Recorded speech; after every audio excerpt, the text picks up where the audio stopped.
1251 Main Street in South Conroe. My name again is Paul Kirby, and this is David Tanner. Good morning, David. How are you this morning? Morning, good sir. How are you? Good. It's early, but that's okay. And we are here this morning with Good Morning Lexington County. We want to get started with several things that are happening in our community.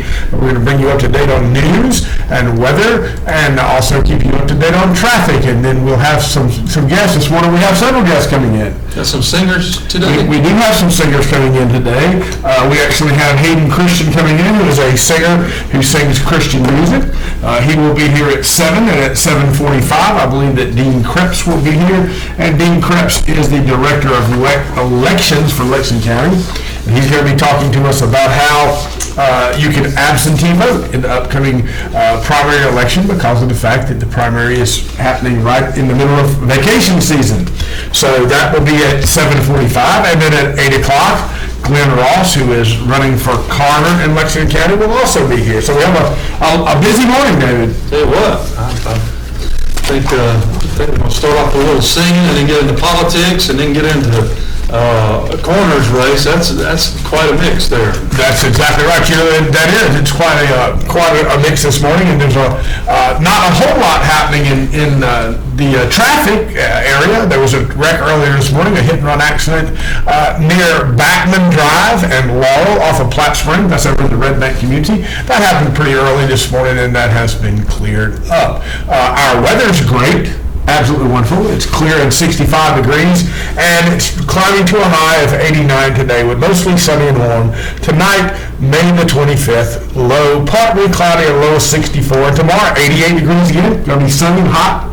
Time to get the shorts out, except that I wear mine most of the time anyway. I'll take it easy on people. I won't get my shorts out yet. Just not quite yet, but it's getting that time of the year. But we want to get through some headlines, because there was a lot happening in Lexington County, and this is Paul Kirby and the Good Morning Lexington County Show. Now, the purpose of the Good Morning Lexington County Show and my newspaper, the Southwest Lexington Ledger, is to keep you up to date on what is happening in Lexington County. We're proud to be brought to you by Sheely's PDQ at 1251 Main Street, and Sheely's PDQ 2 at number 1 Crystal Springs Drive in Edmond. Sheely's PDQ, great food, great people, great times. Come by and see them, and stop by and see us, 8:30 most days at Sheely's PDQ, enjoying some breakfast and sweet tea and a sausage roll-ups, normally on my agenda. Yep, and coffee. I got to throw. Well, you're a tea man, right? I'm pretty much a sweet tea man. I'm not too much on the coffee. Occasionally, a couple times a year, but certainly we enjoy being over at Sheely's PDQ every morning to meet the folks and say hello. Town meeting. Yes, Russ, exactly right. Now, there are some things happening in the news that we're going to bring you up to speed on. First of all, the Lexington County Sheriff's Department is seeking information to help catch some robbery suspects. Lexington County Sheriff's Department detectives have turned to the public for help in an armed robbery investigation. Surveillance videos from the Pops convenience store in the 2800 block of Emmanuel Church Road shows 3 young black men robbing the clerk at about 5:30 a.m. last Saturday. According to information gathered at the scene by responding deputies, the armed suspects grabbed tobacco products and cash after pushing past the clerk to get behind the counter. A K9 unit tracked the 3 suspects to a store across the street, where they got into a vehicle, according to detectives. If anyone has any information about who these people are, they can look at or call Crime Stoppers at 888-CRIME-SC. That's 888-CRIME-SC or 888-274-6372. Tips can remain anonymous, and you'll be able to see the pictures of the suspects from surveillance video on the internet later today on the Ledger site. Now, it does say that the canines tracked the suspect, and there's more news about canines in Lexington County in the news. The Lexington County Canine Unit has been recognized by SLED as a Distinguished Association Award for the Lexington County Sheriff's Department Canine Team. So SLED has recognized the Sheriff's Department's canine team. Now, David, where I come from, if SLED recognizes you, it's probably not a good thing. Yeah. Just as soon as stay under their radar. Yeah, my neighbors, if SLED decides to recognize my neighbors, it normally ends up in handcuffs and jails and rides in the backseat of cars and those kind of things. But in this case, it's a good thing. The SLED recognized the Lexington County Sheriff's Department. The award notes that Lexington County Sheriff's Department's significant contribution to the SLED tracking unit in the form of customized training assistance to SLED special agents and its canine dogs. This award represents the strong relationship between SLED and the Sheriff's Department. Lexington County J. Coon said, "We're always willing to assist SLED, and they routinely offer support to us in many ways." According to Coon, Lexington County Sheriff's Department's K-9 unit responds to calls for assistance from other law enforcement agencies across the Midlands. The unit consists of 7 deputies and 8 K-9 dogs. 6 K-9s are used for narcotics detection, tracking, and patrol work. One is specially trained to detect explosive, and bloodhounds are used exclusively for tracking. Now, that's been a unit that has been in existence sometime, for a long time. It was under the command of Colonel Mel Sebo, and they're nationally recognized a number of times. Really? Did you know that? No. Yeah, there was a case actually that went to the Supreme Court that had to do with the Lexington County Sheriff's Department bloodhounds. Wow. A number of years ago, the bloodhounds were on an active track, and a man ran into a house and hid in a home, locked the doors, and the deputies went into the home and arrested him. And because they did not have a search warrant, the lawyers took it to court and tried to throw it all out because the deputies did not see the man go into the building. And when it got to the Supreme Court, it was decided that because the K-9s were tracking the man, it was an active track, that they were in pursuit, and they did not have to see the person go into the building, and they did not therefore have to have a warrant because they were actively in pursuit. Just as if a deputy had been running on his feet right behind the guy and he had run into the house, he would not have to stop at that point. So even though the dogs don't see or did not see that person with their eyes, they were in pursuit and saw, with their nose that this person went into the home, and it was proven that was an active track. So that was a number of years ago, but Lexington County K-9s are already famous for their work. Aren't the dogs actually considered deputies? Yes, they are. They are. They have badges. They have bulletproof vest. They are treated very, very well, and they are a huge part of the Sheriff's Department's team. And I went over last year when they brought a new deputy, K-9 deputy on, and it was amazing to see that animal work, and they live for that work. They love it, and it's just, to them it's sort of a big game until it becomes real. And when it becomes real, those dogs are ready to work. If you've ever actually been around one, they're amazing animals. And they use Belgian Malinois a great deal. There's one here in South Congaree. Years ago, I was riding with a Pine Ridge police chief and a K-9. He had a K-9 officer, and the minute those blue lights came on, that dog knew that the action was happening, and he got very excited, would bark very loudly, and he was ready to go. Playtime. It was playtime. Yes, and they're impressive animals. So I don't know if you recall this, but about 3 months ago, there was a chase across the southern end of the county. A young man made a terrible decision to steal a Jeep, and then he led officers on the high-speed chase, and he crashed out down the other side of Ballpark Road in the Gaston area, and then he got out and ran on foot. But that game did not last long, and he had to have some pretty quick first aid because he was losing a great deal of blood because of a dog bite. The dog got him in the bicep, I think, and it ripped open a pretty important part there, so it's serious business. The playtime quickly turns into serious business. I thought bloodhounds were like hounds, big long-eared. Well, now there's several different animals, David. The Sheriff's Department has Belgian Malinois, and they look very much like German Shepherds, but they're huge, and they track people too. You remember the manhunt that we had here close to the office about a month ago when the young man led Pine Ridge PD on a chase. Those are Belgian Malinois, I think, that were tracking that man. So they actually do that now. The bloodhounds, yes, big floppy faces, big floppy ears, funny looking noses, just beautiful. That's right. There are those here, but now the big animals that can also do attack and drug detection, also do the tracking now too. And the Sheriff's Department has a great team. A lot of those guys. Kudos to them. You see them, and they've got all this gear on, these vests and tracking gear, and now they're running behind these dogs in 90+ degree weather. It's amazing, really. But the SLED did recognize them for all the work they do. Now, the Sheriff's Department's also giving out some warnings. We were talking about some scams yesterday. The Sheriff's Department wants you to know, before summer travel, you should secure your vehicles and other items. Choosing the perfect travel destination is only one step in preparing for summer vacation. Of course, we talked about that yesterday. You can go back and look at the tape. Following common sense crime prevention tips can go a long way in making sure that your journeying vacation doesn't abruptly end when you return home. We typically see an increase in thefts when summertime arrives, Lexington County Sheriff J. King said. That's why we encourage everyone to take steps before they leave home to make sure they come back to all their belongings and a house that is safe and sound. The top two methods of vehicle theft, the top 2 months for vehicle thefts are in July and August, Sheriff King said. Nearly 45% of all vehicles are stolen around the country are never ever recovered. There are some tips. When you leave home and you leave your car there, make sure you take your keys. Don't leave it in your vehicle. Some people do that. Some people get in the habit of it. I have a very close friend that never takes his vehicle keys out. He's got an old pickup truck, and everywhere he drives, they're hanging in the ignition. So certainly take your keys out of your vehicle. Close and lock all the windows and doors when you park. Park in a well-lit area or in your garage or carport. So you might want to get out and clean the carport out. If possible, park inside. Never leave valuables where you can see them in the car, according to Sheriff King. That's a big one. My wife works at Shepherd's Glass. That's her family's business. Yes, she does. And every time we get out of the car, she says, throw a blanket over it, throw a blanket. And I'm like, are you kidding? And she's like, you don't know how many windshields and windows we replace every week. Because people leave expensive stuff in the seat. People see stuff laid in the seat and boom, in and out and they're gone. Yeah, I once interviewed Captain Hampton Taylor with the Sheriff's Department, who's the commander of the West Region that covers Red Bank, and he said, Paul, you'd be amazed what people do.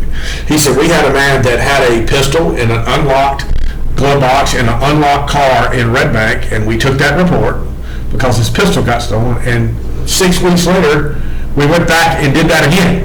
He put another pistol in another unlocked glove box in the same car and left the door unlocked, and another pistol got gone. He said it just blows your mind that what people do. So it definitely need to take some precautions. Sheriff King also pointed out that utility trailers are a big draw for crooks. They'll swoop in and steal it in a minute, especially while you're on vacation. Yeah. So an unlocked secured utility trailer, and I've known people who've lost their whole businesses that way. I actually had somebody, I was publishing a photograph for the Sheriff's Department in the Ledger, and somebody called me and said, I know whose truck that is. They had stolen a tile worker's trailer, and it was loaded down with tile and all the tools to put down tile and these big cut-off saws that cut tile and those kind of things. And it was a huge double-axle trailer loaded down with all this very heavy stuff, slate and tile, and he stole it with a Ford Ranger. And the Ford Ranger was on the video. And so this guy calls me up and he says, I know where that truck is that stole that trailer. And I said, well, I'm a little skeptic sometimes. And I said, how do you know where that truck is? I'm putting a clutch in it. I was going to say, I expected you to say transmission. Yeah.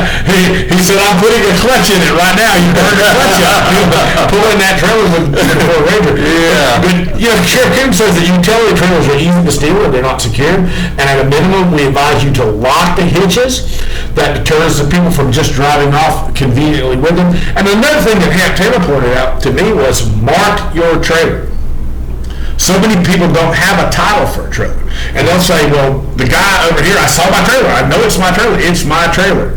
Well, do you have any identifying marks on it? No, I don't. Do you have a title for it? No, I don't. Do you have a bill of sale for it? No, I don't. Then we can't go take it from the guy. Yeah. The Sheriff's Department cannot just go take it because you said that's my trailer. And they recommend that you mark it, have it etched somewhere out of the way where you can't see it. You can take it to a welder, and a welder can run a few beads of your initials up under the undercarriage of the thing where people can't grind it off quickly. But make sure that you do that, and then you take a photograph of that so that you have that on your cell phone or in your records. And then when you say, hey, that's my trailer, then you can get up underneath and say, hey, there's my DT for David Tanner, right up under there where I had the welder put it. Yeah, and hide the photograph in the trailer so it'll be there when you find the trailer. Yeah, right. Exactly. But Sheriff King pointed out those kind of things. King said that etching here we go, etching identifying numbers that you always remember in a discrete part of your trailer is a safeguard to have in place in case it's stolen. This is all good ideas. Now look, the Sheriff's Department's got a program.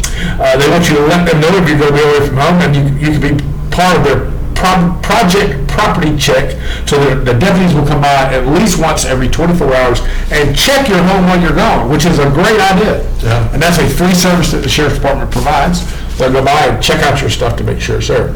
I do want to remind everybody about the child safety seat check today. You know, David said yesterday that when he grows up, he wants to be a child safety seat technician certified. Yes. Of course, right after that, his wife Sandra called and said, "Don't worry about that, he'll never grow up." Yep. Yeah, she said you're the same now as when y'all got married 30 years ago. But they're offering a free child safety seat check today, 7:30 to 9:30 at the town hall or municipal building at 111 Maiden Lane. Hey, you can go by and get your child safety seat checked. Make sure that it is correctly installed. Make sure there's nothing wrong with it, that everything is fine with it, and pick up a free sausage biscuit from Bojangles and some coffee. So, hey, that's worth it. Keep your child safe, which is always important, and grab a biscuit on Bojangles in the town of Lexington. Good deal. Now, in the Ledger on the business page, there's a new story about Marco's Pizza coming to Red Bank. Have you ever eaten at Marco's? I have not. No. I have not either. But they're settled in Lexington. They're very community active. I know they've been involved in a number of projects in the Lexington area. Philanthropical projects, good projects. That's too many syllables to say in Lexington County. Especially this early in the morning. Marco's Pizza is coming to Red Bank. Marco's Pizza plans to open a new location in Red Bank. Currently, they have 2 stores in Lexington County. Andrew Reed, a member of the Marco's management team, said they were expanding into Red Bank because of a demand for Marco's and a request from patrons. It's a tough morning. Maybe I need to take up coffee. A request from patrons they were getting from all over Lexington County. The decision to expand was made by franchisee's executive team, which includes Joe Walker and Ryan Spring, as well as Reed. All these men are local to Lexington. Because Marco's Pizza is a franchise, local teams are in charge of the decisions, such as where and when the chain will expand. This lets Marco's Pizza act and feel more like a neighborhood small business. The new store will be located near the Walmart Shopping Center on South Lake Drive, or SC6, close to the AT&T store and the McDonald's. The store is planning to open sometime in August. Marco's Pizza hopes to celebrate the opening of the new location with a grand opening event. At previous grand opening events, Marco's invited the public out to try some of the food the day before they open, and they had bouncy castles and lots of things to do for the kids, so you can hope to see that. We'll keep you up to date on the Ledger's business page about Marco's coming to Red Bank. For kids, hey. How about for me and you? Yeah, let's go. I don't know. I might be a little large for bouncy castles anymore, but that would be great. And it's good to see more things coming to Red Bank. But every day that we talk about something coming to Red Bank, they bring up more upscale eating. Texas Roadhouse, Applebee's, Ruby Tuesdays, they're begging for it in Lexington. We got some friends that are in the restaurant business that we're going to begin advertising for, simply because I fell in love with them when they invited me to an opening, and they're talking about expanding to give it another dining option in Red Bank, but everybody wants an upscale eatery in Red Bank. Yeah, we definitely need that. I'd be happy with meat and 3. There is brunches down there, but they changed to all buffet, and I don't do much all buffet anymore. As I've gotten older, it's bad for my health. Yeah, and and Sheely's PDQ is a good meat and 3, but you got to head on out toward Torpedo a little bit, and a lot of people probably don't even know that that's there. But they need to know. But because Sheely's PDQ, the traffic's not there that you have in Lexington. The traffic's not there that you have in Red Bank. Sad to say that Red Bank's got traffic now, and we remember when it used to be a dove field where Walmart is. You remember that? Oh yeah. And you can't come out to Sheely's PDQ and number 1 Crystal Springs Drive. There's a little traffic there because of the construction, but they're open. $7.99 gets you a meat and 3 and a drink. Yeah, can't beat it. Can't beat it.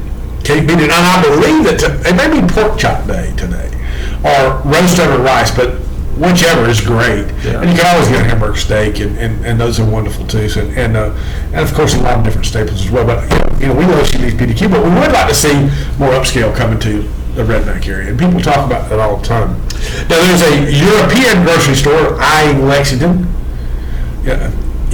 We try not to be too immature, but saying European always makes me think of old high school jokes. Yeah.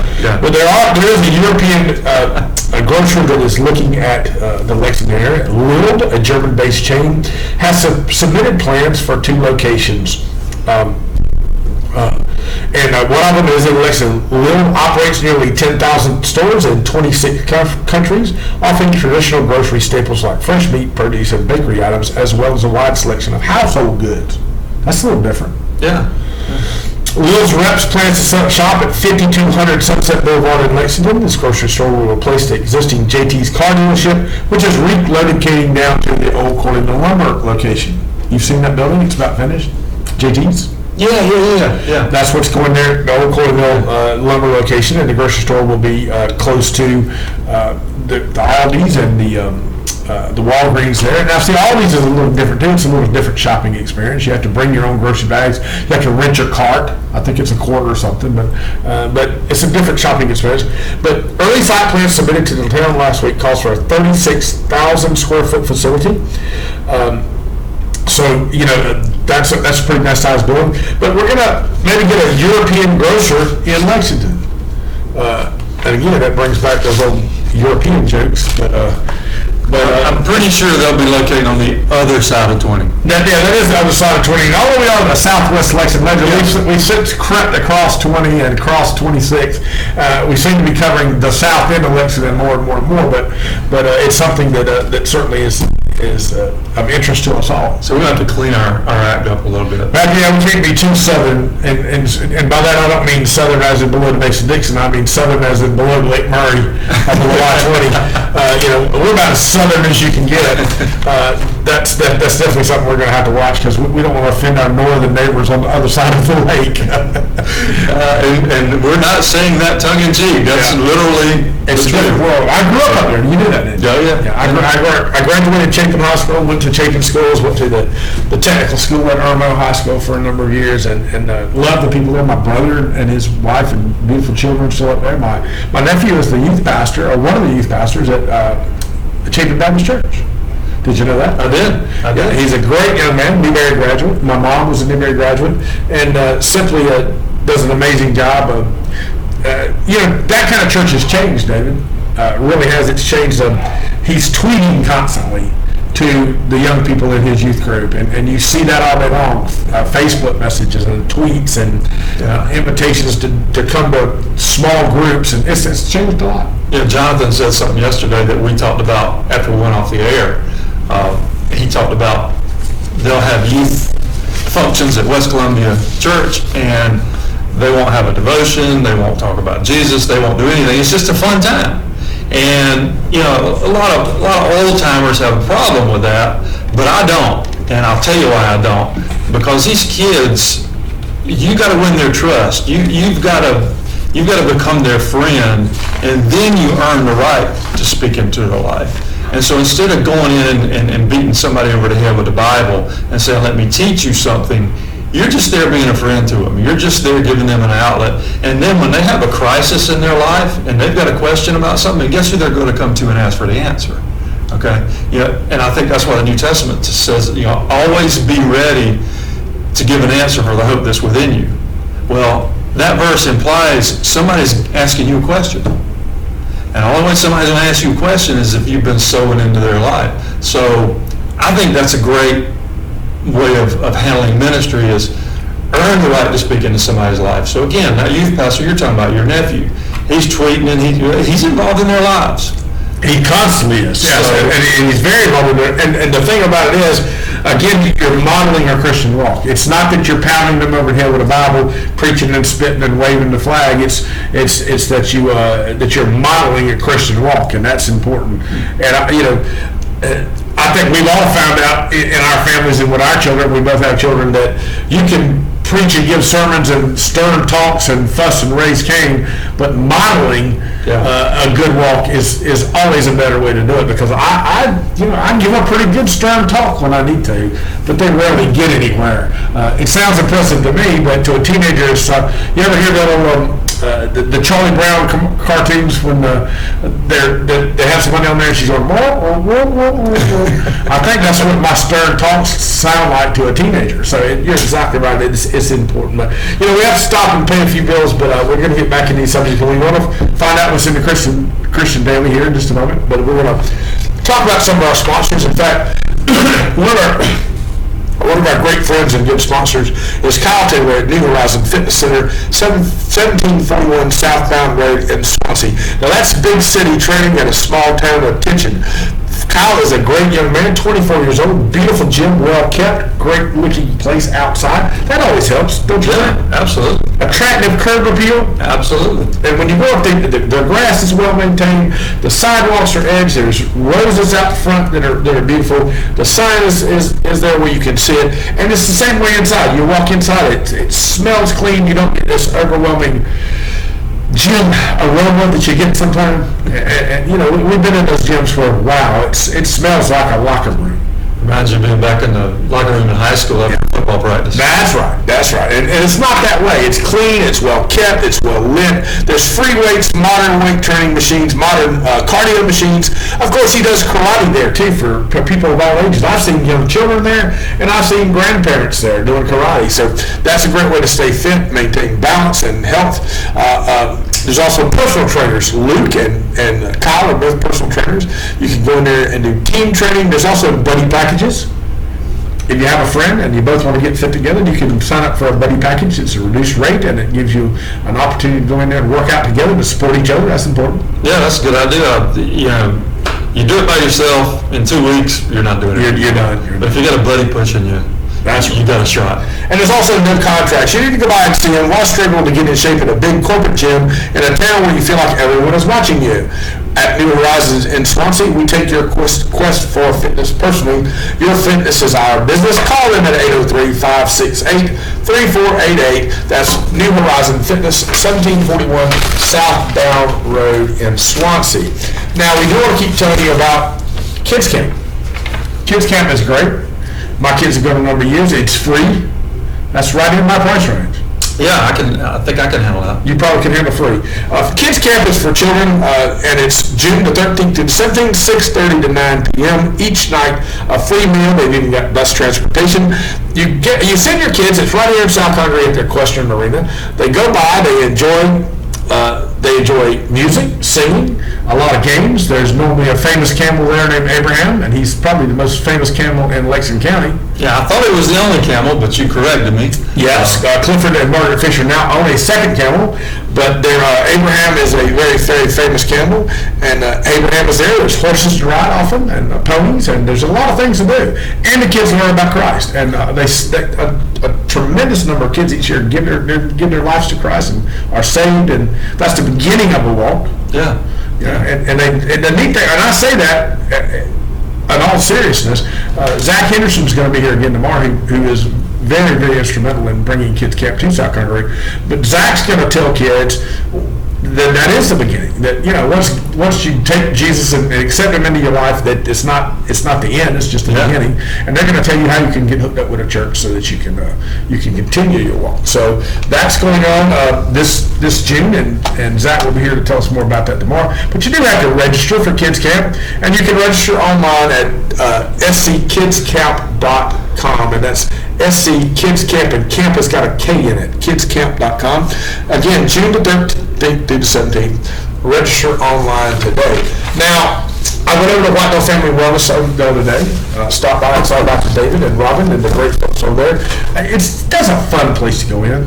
It's not like a doctor's office where you go in and you got this wall and this door with a buzzer, and you have to sit with everybody else and read 10-year-old magazines. Yeah, well, you know, chiropractors aren't like, they don't give you that traditional doctor feel like I'm so much smarter than you and I'm looking down on you. It's kind of like you're going to see your buddy. That's exactly, and David is. He's a good friend of mine, and you can walk in, and then, you know, the neat thing about it is he's got this kind of an open space where when you walk in, you go, hey, Robin, hey, Dr. Dave, because he's moving around right there constantly. And I mean, you know, he's got a tie on, he's got a shirt on, but he's still one of us. He used to be a big rugby player. I've known him for years, was in Boy Scouts. When he was in Boy Scouts, he was at camp while I was on staff there, and just a great guy, a great place to be. And you go in and you just have a good time there, but you can also go in and you can lose weight. You can have your back adjusted, and your back controls so much of what happens with your body. You know, David taught me that, but it makes perfect sense. as in your home. If your electrical system has a kink in it somewhere and things aren't flowing correctly, then nothing works. Nowadays, your TV doesn't work, your computer doesn't work, even your microwave won't work anymore. Refrigerators are smarter than I am now. They're all computerized and computer running. So it creates a tremendous problem if you've got something out of whack in your electrical system, and that's what your spine really is. It's the highway with electricity in it. And so the chiropractor can make a lot of difference. I mean, I've seen him do wonders for my shoulder, for my back, for my neck, and my feet, my knees. He makes a great deal of difference. But I know friends, Laurie Duncan, a good friend of ours, that had a child with problems with ears getting infected, and they were going to put tubes in the child's ear, and whatever it saw Dr. David, he adjusted the child, and the child did not have to have that painful and expensive surgery. So certainly a big plus, and that's White No Family Wellness. White No Family Wellness is easy to find. It used to be called 3 Facts Chiropractic, but he's doing so much now with weight loss and other health things that you can actually, he's actually changed the name to White No Family Wellness, and it's right next to the Hardee's. You can't miss it. Right there in Red Bank on South Lake Drive, across from the State Farm office, right next to the Hardee's. White No Family Wellness, just stop by and see them. Tell Robin and the girls I said, hey, I'll be able to see them soon, and tell Dr. Dane that we sent you. It's a great place to go. I want to tell you about Bobby Jeffcoat. He's going to be back tomorrow at about 7:45 in the morning. Now, Bobby Jeffcoat's a great guy. Have you met Bobby? Oh, yeah. You met him a number of times, right? A number of times. Big man with a huge heart, do anything for you. He's also an expert mechanic. His dad started here in business in South Congaree in like 1969. Bobby grew up in the floor of the shop there, playing around with the tools, and pretty soon he was tinkering and taking stuff apart and doing all these kind of things. But Bobby's an expert mechanic, and he's been in the business over 40 years. Jeffcoat's Garage has been family owned and operated in the West Columbia area since 1969. He uses the latest diagnostic equipment to guarantee you a vehicle which is serviced correctly while maintaining your manufacturer's warranty. We only use quality replacement parts, and technicians are ASE certified. Now that's important. Yeah, very. That's a big organization that certifies mechanics based on tests that they have to pass to prove they know what they're doing. Yeah. Because we're talking about refrigerators, cars are even worse. It's no more take the plug out, put a new plug in, take a wire off, put a wire on. They're computerized. Yeah. And if your computer gets out of whack, you cut the headlights on and the windshield wipers come on. I'll tell you something funny. I had a small car. It was the first car I had ever had that really was computerized, and I didn't know it. And I was going to put a trailer pigtail on it so that you would have the lights for your trailer. And you used to do that by taking a tester and you would put it to a ground. You would simply test it, have somebody get in the car, turn the left turn signal on, and if it blinked, then that was the left turn signal wire. You connected that wire to the appropriate wire. You know what I'm talking about? Yeah. With a computerized car, most of the signals are running through the same wire. So I had somebody get in the car, and I would have them put on the left turn signal and use the tester. And the light blinked, so that was the left turn signal, correct? It also did it for the brake lights, it also did it for the headlights, and it also did it for the right turn signal. Now, I worked at this because I'm not the kind of guy that's going to give up. I feel like I'm a smart guy and I can figure this out. I worked at this for several hours trying to figure this out, testing these wires, and I'd get it that way. Finally, I called my brother, who's an expert mechanic, has been in the business over 35 years, and he said, which car is it that you're working on? And I told him. He said, Paul, that's got a computer in it, and the computer tells which light to blink, and it goes all through the same wires. And he told you that after he got through laughing, right? After he got through laughing at me. So, it's just not the same anymore. And Bobby's going to be here tomorrow at 7:45, and he's going to talk to you about the importance of oil changes and maintaining your vehicle and the real truth about that, because there's a lot of misconception now because of synthetic oil. They'll tell you, hey, you can change your oil every 10,000 miles or 8,000 miles. And Bobby's going to talk a lot about that because that's not necessarily the way it is. So Bobby will be here at 7:45 tomorrow, but you can find Bobby at 1051 Main Street in South Congaree or call him at 955-9903. That is Bobby Jeffcoat at Jeffcoat's Garage. Now, this is Paul Kearney with the Southwest Lexington Ledger and the Southwest Lexington Ledger Morning Show, and this is David Tanner over here. Good morning. Good morning. And we're coming to you live from 1251 Main Street in South Congaree with the Sheely's PDQ Morning Show. Sheely's PDQ for all your great dining needs. There's a diner here. A lot of people don't know that, and I sort of hesitate to keep telling people. Because as our audience grows, and it's growing, as our audience grows, I'm afraid I might lose my spot.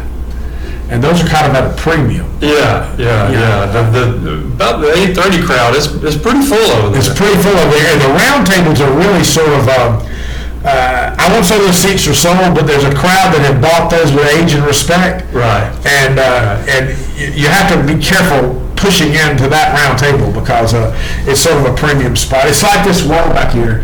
I've had several people over the last few weeks ask me what it would cost to have a poster moved around on this wall, and so it's interesting to know that people have their seats over there that are again, they're not necessarily reserved, but they're reserved. Yeah. You know, Virgil and Chief Billy Parker. Chief Parker's got the one he always sits down, and Calvin's there at a certain time every morning. Mr. Hayward, Miss Janie. Yeah.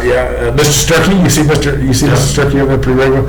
You know, he's been bringing tomatoes and plums over and handing those out. So you see that Mr. Carl is over there a lot, and you see those things happening. But Shealy's PDQ at 1251 Main Street, South Congress. And there's a whole other crowd at the Edmond one, #1 Crystal Springs Drive. We assume. Yeah. Well, I've been there a few times myself.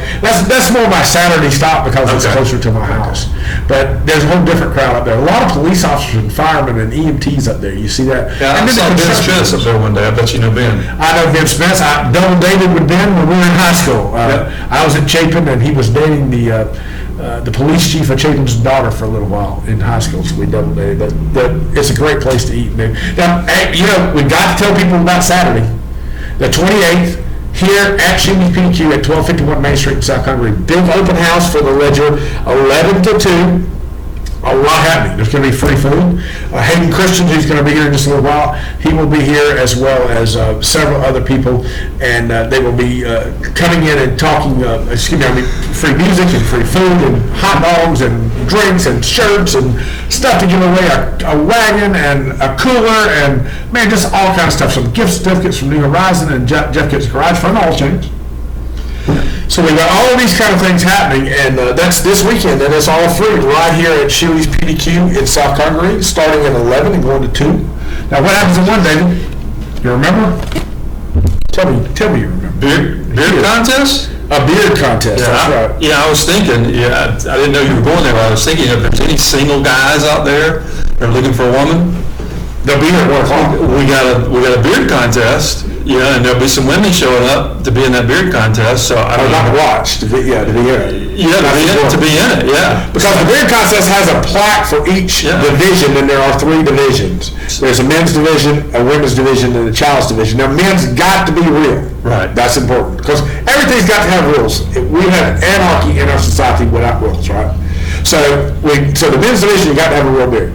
Women's division, if your beard is patchy, you can have some help with a fake beard. Now, I do know several ladies that probably won't need any help, but maybe some of them are older ladies related to my wife. You said it. She sleeps in late. She I thought I was the bad one.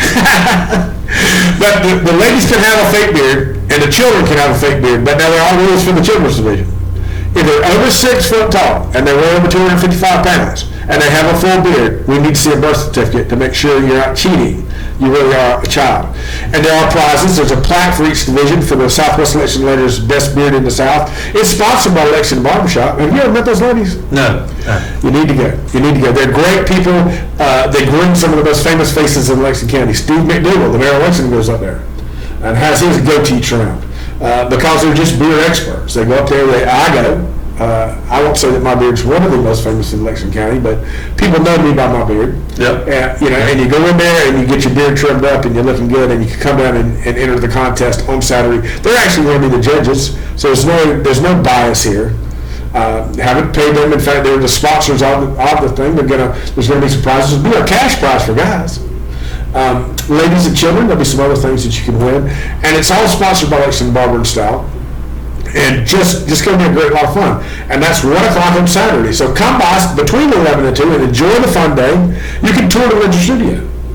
Check out what's happening here at the Ledger Studio. Yeah. And see the staff. See all of our signs. All of our signs. We only get to see these few right here. Just these few. There's actually more. And you can come by and do that, and we'll give you some great prizes. There'll be some T-shirts you can buy some, or there's some we're going to give away some. Yeah, we'll sell you some CBD oil. That's exactly right. Because we are an outlet for absolute choice CBD. Yep. And so that's important. But, I have to tell you, I've been preparing my beard for Saturday, and I use Bald and Beautiful, and you can get those at Lexington Bar. Did you know that? It's made here. Yes. This happens to be the orange cream. You said it's made here? It's made here in Lexington County. It's developed by Mandy and her husband. Oh. And Mandy is a beard specialist at Lexington Barber. Okay. And the reason they did that is because they couldn't find any beard balm they like. And he has a full beard, and he's a beard expert. He said, I think he's going to be one of the judges. And so, because they could not find any beard balm that they like to make your beard shiny and soft, they decided to make their own, and so they developed this, and over years of trial and error, they've come up with Bald and Beautiful beard balm. Now I want you to say that 3 times real fast. They decided to make a better beard balm. A better beard balm, yes, beard balm, beard balm, better beard balm. Bald and Beautiful better beard balm. There you go. Okay, we're taking the rest of the day off after that one. But they're going to be here as well, and I use this myself and love it. And so you can come by and enter the beard contest, or you can email us, swlexledger@gmail.com. Now, that's also how you communicate with us in the morning. Yep. You can also find out more about what's happening by using the app, which you can get at the Google Play Store and the Apple App Store. Keep up to date with traffic, get emergencies, manhunts, weather situations, and also get coupons like Privilege Pharmacy. Yep. Got more coupons coming online very soon. Watch our live stream on the app. That's exactly right. You can do that. You can watch the morning show on the app. One click. One click will get it. So, you can do that and follow us here with the Southwest Lexington Ledger and the Sheely's PDQ Morning Show every morning. Now, we've got Hayden Christian coming in just about 5 minutes, but David, give us one of the top headlines off of Million's Daily. Are you ready to tell us about that? Yeah. Here's one that was pretty cool. Let me get back to it.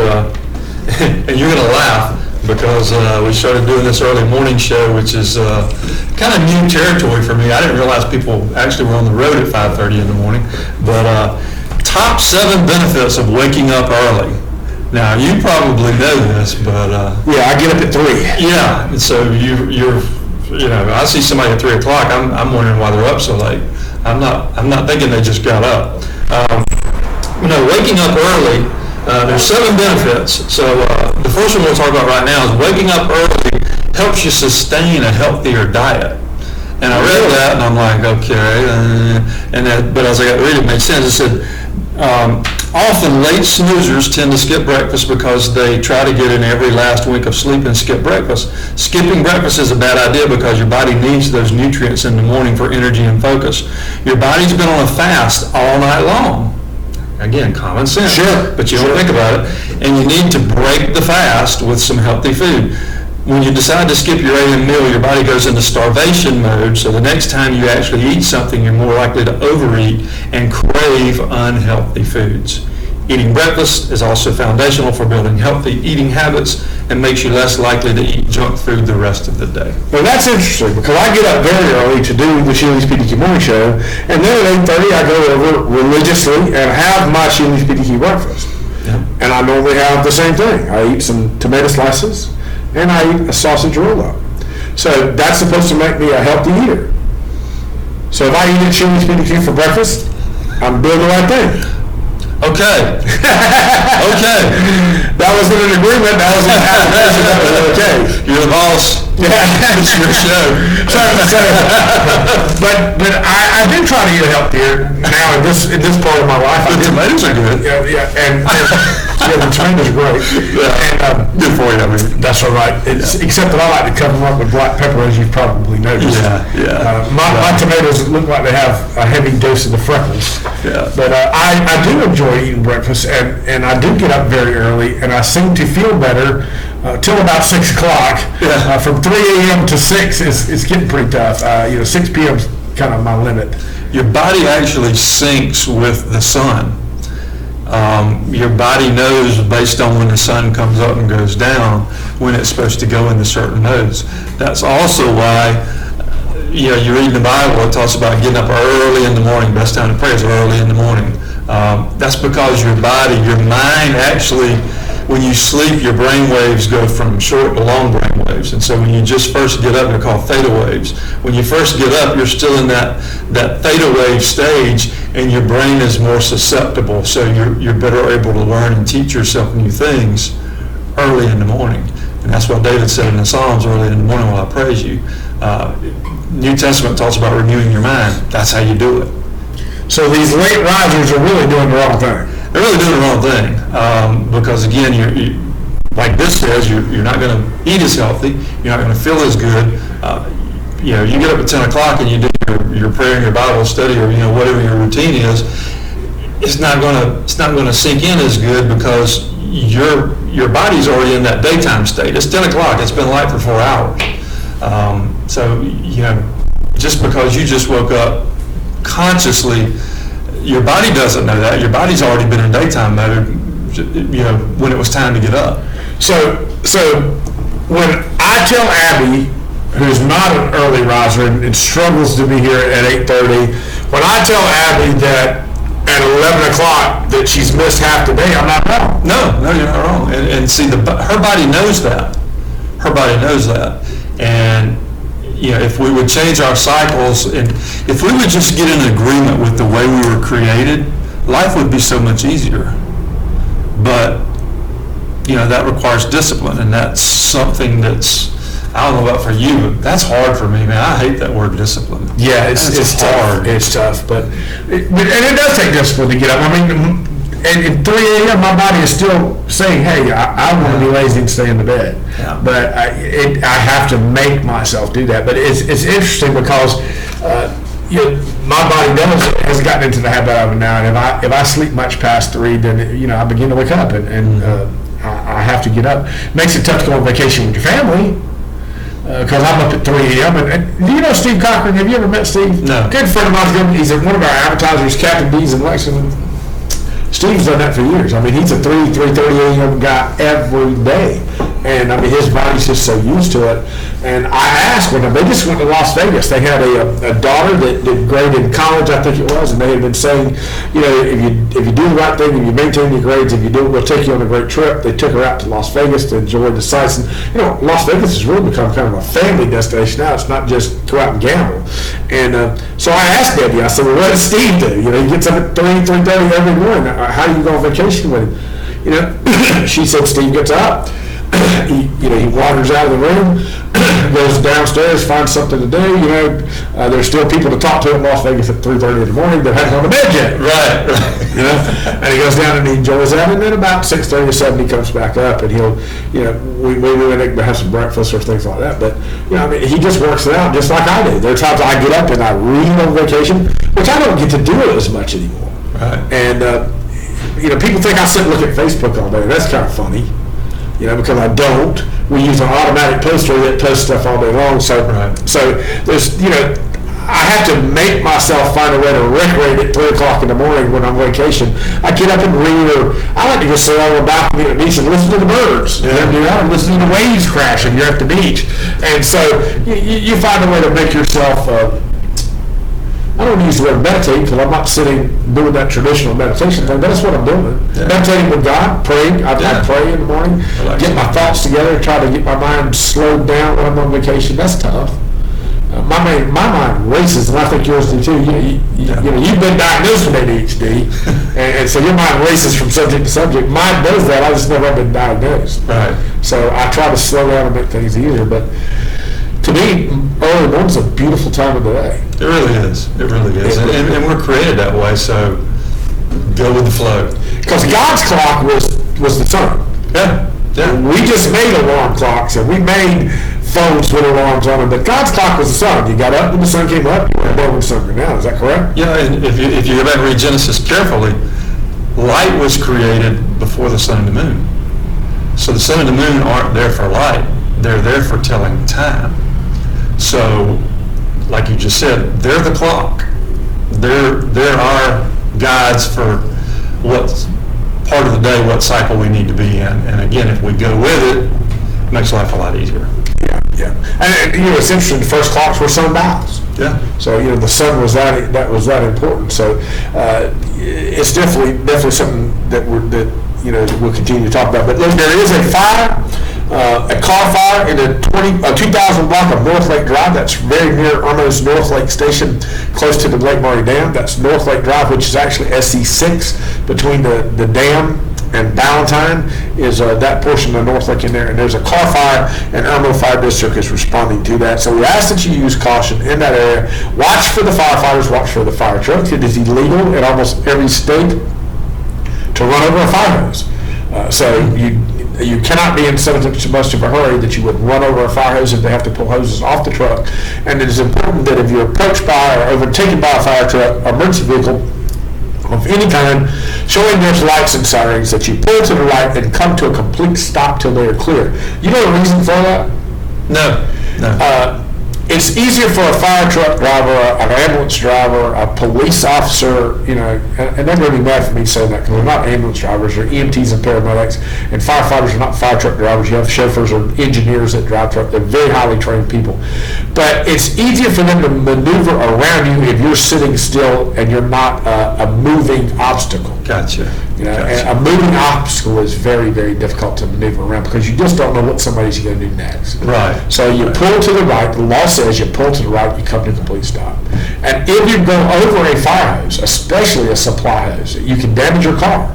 Most supply hoses now for fire trucks are 5-inch diameter, and they carry about a gallon of water per foot, which weighs 9 pounds.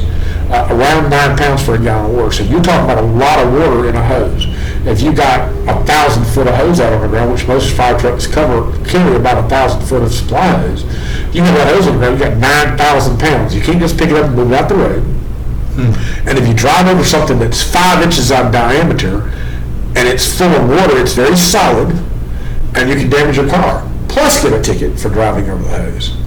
And damage your car and hurt the firefighters, because if you were to in some way collapse the hose and then when you come off of it, it sends a water hammer, just like somebody punching you, that hammers the pump, which can damage the pump and the apparatus and hurt the firefighters and their fighting. Yeah, I was going to say, what happens to the guy? It's just terrible. It's just a terrible idea. Just don't do it. Yeah. Just don't do it. And even the smaller hoses, an 1 3/4 inch diameter hand line is about the smallest hand lines they use now.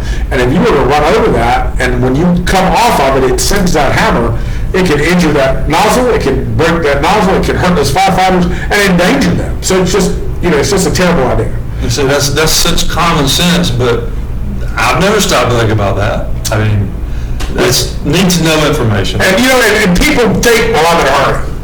What I've got going on is important. But what's more important than saving a life, saving somebody's property? Maybe the car's burned up and it's gone. Okay, you're not going to save that car. But there are other things. You just can't let it sit there and burn in the middle of the road. So it's important. So your little part of your life is not ever going to be more important than that. So that's something you need to think about. Now, back to the Middles Daily. We've been talking about what time to get up and the fact that folks like me are healthier. Or eat healthier because I get up so early. What else is going on in Middles Daily? Well, we got and I don't know if we got enough time to get into this, but Pat Robertson. I'm not a huge Pat Robertson fan. Preacher, old time. Yeah, old time preacher, TV evangelist, TV guy. Multi-millionaire. But that's neither here nor there. There's somebody was commenting on drug addicts. A lady had said, I live in Massachusetts where the state is undergoing a massive heroin addiction problem. Recently, the Boston Herald newspaper headlines read, frequent visits by homeless puts hospitals in a state of emergency. Patients are draining Medicaid funds and ER resources. So Pat Robertson responded, that those who refuse to get help, go into treatment, those that refuse to try to help themselves, we don't need to be allowing them to go into the hospital and use up resources that other people could be using. Basically, society's already equipped to be able to help people. And he said those that won't help themselves and use the resources there to kick the habit and get off, they continually come into the hospital, we're treating the symptoms, let's deal with the cause. And he said basically the Bible says, Jesus said if a man don't eat, he don't work. I think you said that backwards. If a man won't work, he won't eat. Right.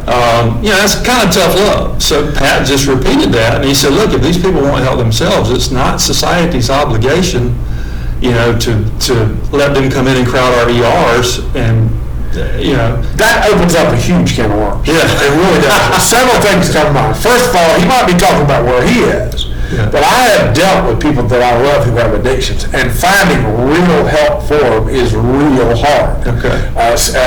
Back in when we interviewed Mac Toole, he pointed this out. Mac Toole, our House member here in the South Conway area, he said that in 2008, when the economy crashed, basically several big departments of state government were gutted, and one was mental health. Mm-hmm. And to find true workable drug treatment and alcohol treatment is pretty tough. Now, the Rate Act does a great job. Lexington Richland Alcohol Drug Abuse Council does a great job. But there can be a lot of weights. There can be a lot of problems with that. There can be a lot of problems with transportation. Most of these folks that are really addicted don't have a driver's license because of misbehavior on their part, but they're terribly addicted. If they don't have some loving person that's going to drive them back and forth, get them there, ensure they're going to get there, it's tough. That's number one. And then truly, how do you know which ones are working the system and then just aren't getting better? And what do you do? Tattoo addict across their head, so when they go into, or tattoo failed addict across their head, so that when they go into the emergency room, well, you didn't try hard enough, so out you go. I mean, I can't imagine how we would administer that. Great idea, I love it. Yeah. I talked about that with everything from overeating, and you can look at me and tell me I've got that problem, and the overeating and people who ride a motorcycle without a helmet. If you choose to ride a motorcycle without a helmet, which you can do in the state of South Carolina if you're over 21 years old, and you crash and bash your head on the ground, should we as a people pay for you to sit over at Richland forever and ever and ever in intensive care because your brain's swollen up because you bashed your head on the ground? If I overeat and have a heart attack, should the government pay, because I can't afford to pay it, indigent care, pay for me to be over at the hospital because I ate sausage every morning for breakfast? Where's the line, David? Because look, we looked at my tax bill a few weeks ago, and there's a line on there for indigent care. Yeah. The care, for the care of people who can afford to pay their hospital bill. So where do we draw the line? And it's drug out, because that's not just a Massachusetts problem. Oh yeah, absolutely. Yeah. Last summer, Margaret Fisher, who is the coroner, talked to me about the heroin problem in Lexington County, and there was a place here in Lexington County where she went in June to pick up a young lady who died of a heroin overdose, and she went back to the same house in July and picked up the young man, and they're cutting it with fentanyl, which is a painkiller that they use on Lexington EMS drugs. So they're using this high-class painkiller to cut a terribly dangerous opioid, and people are dying from it. But how do you know? Yeah, how do you know? Well, I think Pat's point was, here's some big principles. When we're just talking in the theoretical world, we want to help those who want to help themselves, but then there's a lot that don't want to help themselves, and he's pointing out that part of the overcrowding problem is these that don't want to help themselves, and they're just abusing a system. That was his point, and he's drawing a lot of fire. I agree. It sounds great. We're going to interview Eric Bourne, who is running as a very left liberal in several weeks about his run for Congress. But when you sit down with him, what he says makes sense. About helping everybody and loving everybody and bringing. Jake Moore told me one time, Paul, Jesus was a liberal. He was dirty, he smelled bad, he didn't have any shoes, and he loved everybody. And it all sounds good, but there's a lot of practical problems with it. On the same side with Pat Robertson's issue, on the very ultra-conservative side, let's call everybody accountable. It's your choice. Yeah. There's a lot of problems with that too. Well, and where I end up is, we are our brother's keeper. We really are. And when we become somebody else's keeper, that's a messy business. And none of us want to do it. But I think the church and the community are better equipped to handle that than putting that on government. Now that's a good point, because Mac brought that up. Do you remember that? Yep. Mac brought that up. Mac said that what he felt like the government needed to do was use established agencies like Christ Central. Christ Central is a phenomenal program. And it's not an agency. It's a private. It's a private Christian program that has nothing to do with the government, and they have a phenomenal results a result rate with people with addictions because of what they do. So, I have to agree. Have you ever dealt with anybody that you really love that had an addiction? Yeah. It's tough. It's tough. It's tough. Yeah, it's tough. It's you think it's gone away and it comes back, and it's but again, that's really what love is. It's easy to love the lovable. Sure, good point. Anybody can do that. You don't have to be saved to do that. But boy, it'll really test your commitment to to what you say you believe when you got to deal with somebody that's constantly. I tried it. I've had teenagers that I love and were addiction. At first, I'm a stubborn old Southern guy, and you think, well, I can talk it out of them and beat it out of them, and you can't. You get to the point. If it's truly an addiction, it's a behavior that you can't just force to change. Yeah. And that's tough. We're going to cut to devotions with Pastor Ken Jumper of the Church of the Harvest this morning. And when we come back, we hope we're going to have Hayden Christian here as a young country music singer that I met several weeks ago at an event for Mush Paul, a fundraiser for to honor Mush Paul, and was so impressed with this young man. But we're going to cut away to the devotions with Pastor Ken Jumper of the Church of the Harvest, and when we come back, we will have Hayden Christian here on Sheely's PDQ Morning Show. Good morning, Lexington County. Good morning, good morning, Pastor Ken. Hope you're doing well. I'm living victorious today through Jesus Christ. How about you? Amen. We really are. We share with you this week about the Holy Spirit and how to live the power of the Holy Spirit is the key to living a dynamic, living for God, living through Jesus Christ is a great way to live. But sometimes we just don't know how to do it. Can't figure it out. It's your life. It's my life. But we live it according to biblical principles by the power of the Holy Spirit. We're around Pentecost Sunday weekend time, this time of the year. All right, you ready? Helps us. Acts chapter 2 says this: once they preached about Jesus, Peter was preaching a great message. 8:14 says this: if we are led by the Spirit of God, right? Everybody needs to do a little better this morning. If we are led by the Spirit, I need to receive the Holy Spirit in my life, and I will pray this morning for a fresh filling of the Holy Spirit in your life, in my life Jesus Christ, for the remission of your sins, and receive power of grace in our life to walk in the Spirit, to walk it out, to live it out day by day, moment by moment, is the power of the Holy Spirit. And then it says those that are led by the Spirit. That's why Jesus told his disciples, he says, I'm going to go away, I'm God's children, because God's image is shining in us and through us. So I want to pray today that God's love will shine into your Holy Spirit to you. You know what you might need today, what I need today, so that you can be all that God's called you to be. So you can open up our heart and say, Lord, fill me with your Spirit. So you can be the witness for Christ that each of us needs to be in our home, in our workplace. God, we can do this clean water in a dirty container, right? We need the Spirit of God more than ever before. Wash my heart. I need Him in my life. Ask God to fill my heart with the power of His Holy Spirit. I want to pray for you today. I'll be right back. Come on, pause for a moment and pray with me right now. Let's pray that Lord fill us today. Come on, that's our prayer. Pray with me, Father. We need the power of the Holy Spirit. We need you in us. There you go. Cleanse my heart. Teaching us, showing us, empowering us, and Lord, living through us, Lord. That your love and your grace might shine through each of our hearts today. Might live through each of our lives today. Amen. Might speak through each of our voices today as we live for you. We pray in Jesus' name. Amen. And amen. Have a great day. I'll see you in the morning. All right, we appreciate Pastor Ken Jumper with Church of the Harvest on Sunset Boulevard in Lexington for the daily devotions every day. We thank him so much for what he does in his ministry. It's a multi-church campus, a number of different locations, one near Whiteford Way that is for young people, and there's one in North Columbia. And you can contact Pastor Ken on the internet. You simply Google the Church of the Harvest or look for their Facebook page or their videos, which is under Church of the Harvest Lexington. And we appreciate him. Now, this is Paul Crepes with the Sheely's Good Morning Lexington County Show, the Sheely's PDQ Morning Show, and we are coming to you live from the Sheely's PDQ studio at 1251 Main Street in South Conway. Now, we have a guest that's with us. Good morning. Good morning. This is Hayden Christian. Yes, sir. Good. Sometimes I kept changing your name backwards. I'm sorry for that, but we were talking about another singer that is going to be here Saturday, and you're going to be here Saturday, son, with us at the big open house. And he's actually a Christian singer. Okay. He does a little bit of country, but he's a pastor at Elton Issue, and he does some Christian music. So dumb old me kept getting confused and learning some names, and David pointed out that Hayden Christian does country music, and Elton Issue does Christian music, and it's a little confusing at one point in time. So. Yeah, I can see that. Yeah, it would be. But I'm glad you're coming. There's a lot of things happening in Lexington. We want to bring you up to date on just a few things prior to us going into talking with Hayden a little bit. But there's a fire at the 2000 block of North Lake Drive. That's near the Irmo Fire District's North Lake Station in the Lake Murray Dam. A car fire there, and you need to be aware of that. And now the state is showing a collision with no injuries at Pat Road and Fishhatcher Road. That's between Sharps Hill and Imperial.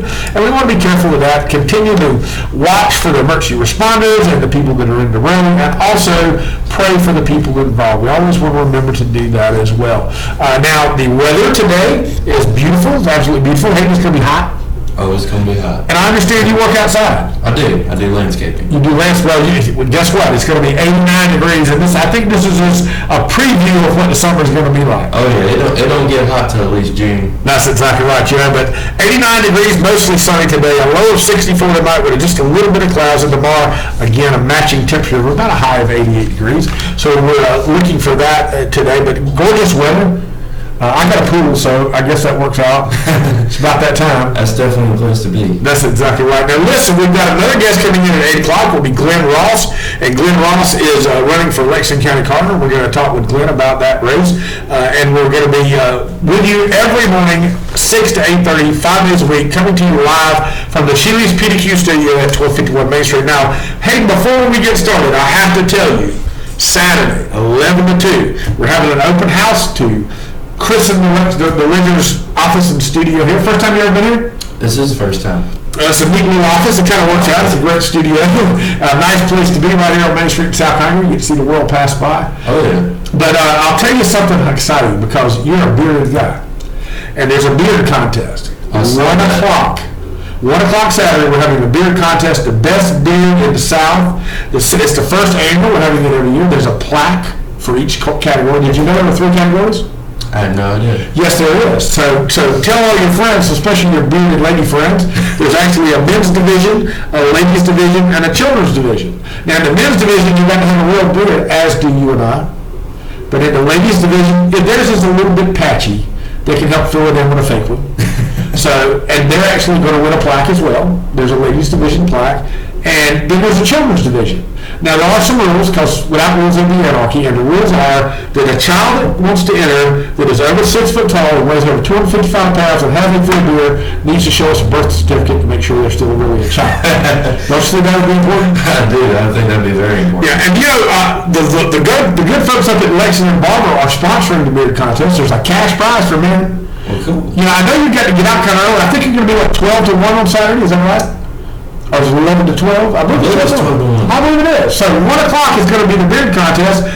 If the beard contest doesn't take too long, we hope you can stay, because there's a cash prize as well for the men's division. I think I can make that happen. And cash is always good, isn't it? It sure is. And, the ladies at Lexington Barbershop, they sponsor it, and they make Bald and Beautiful up there. Have you ever heard about Bald and Beautiful Beard Balm? I haven't. My beard gets a little unruly at times, and this helps keep it soft. It makes it smell. This is orange cream scent. It makes me hungry when I put it on. But it's great, and they make it right there in Lexington. It was developed by Miss Mandy and her husband. He's got a great beard, and he wanted something to make it soft and manageable.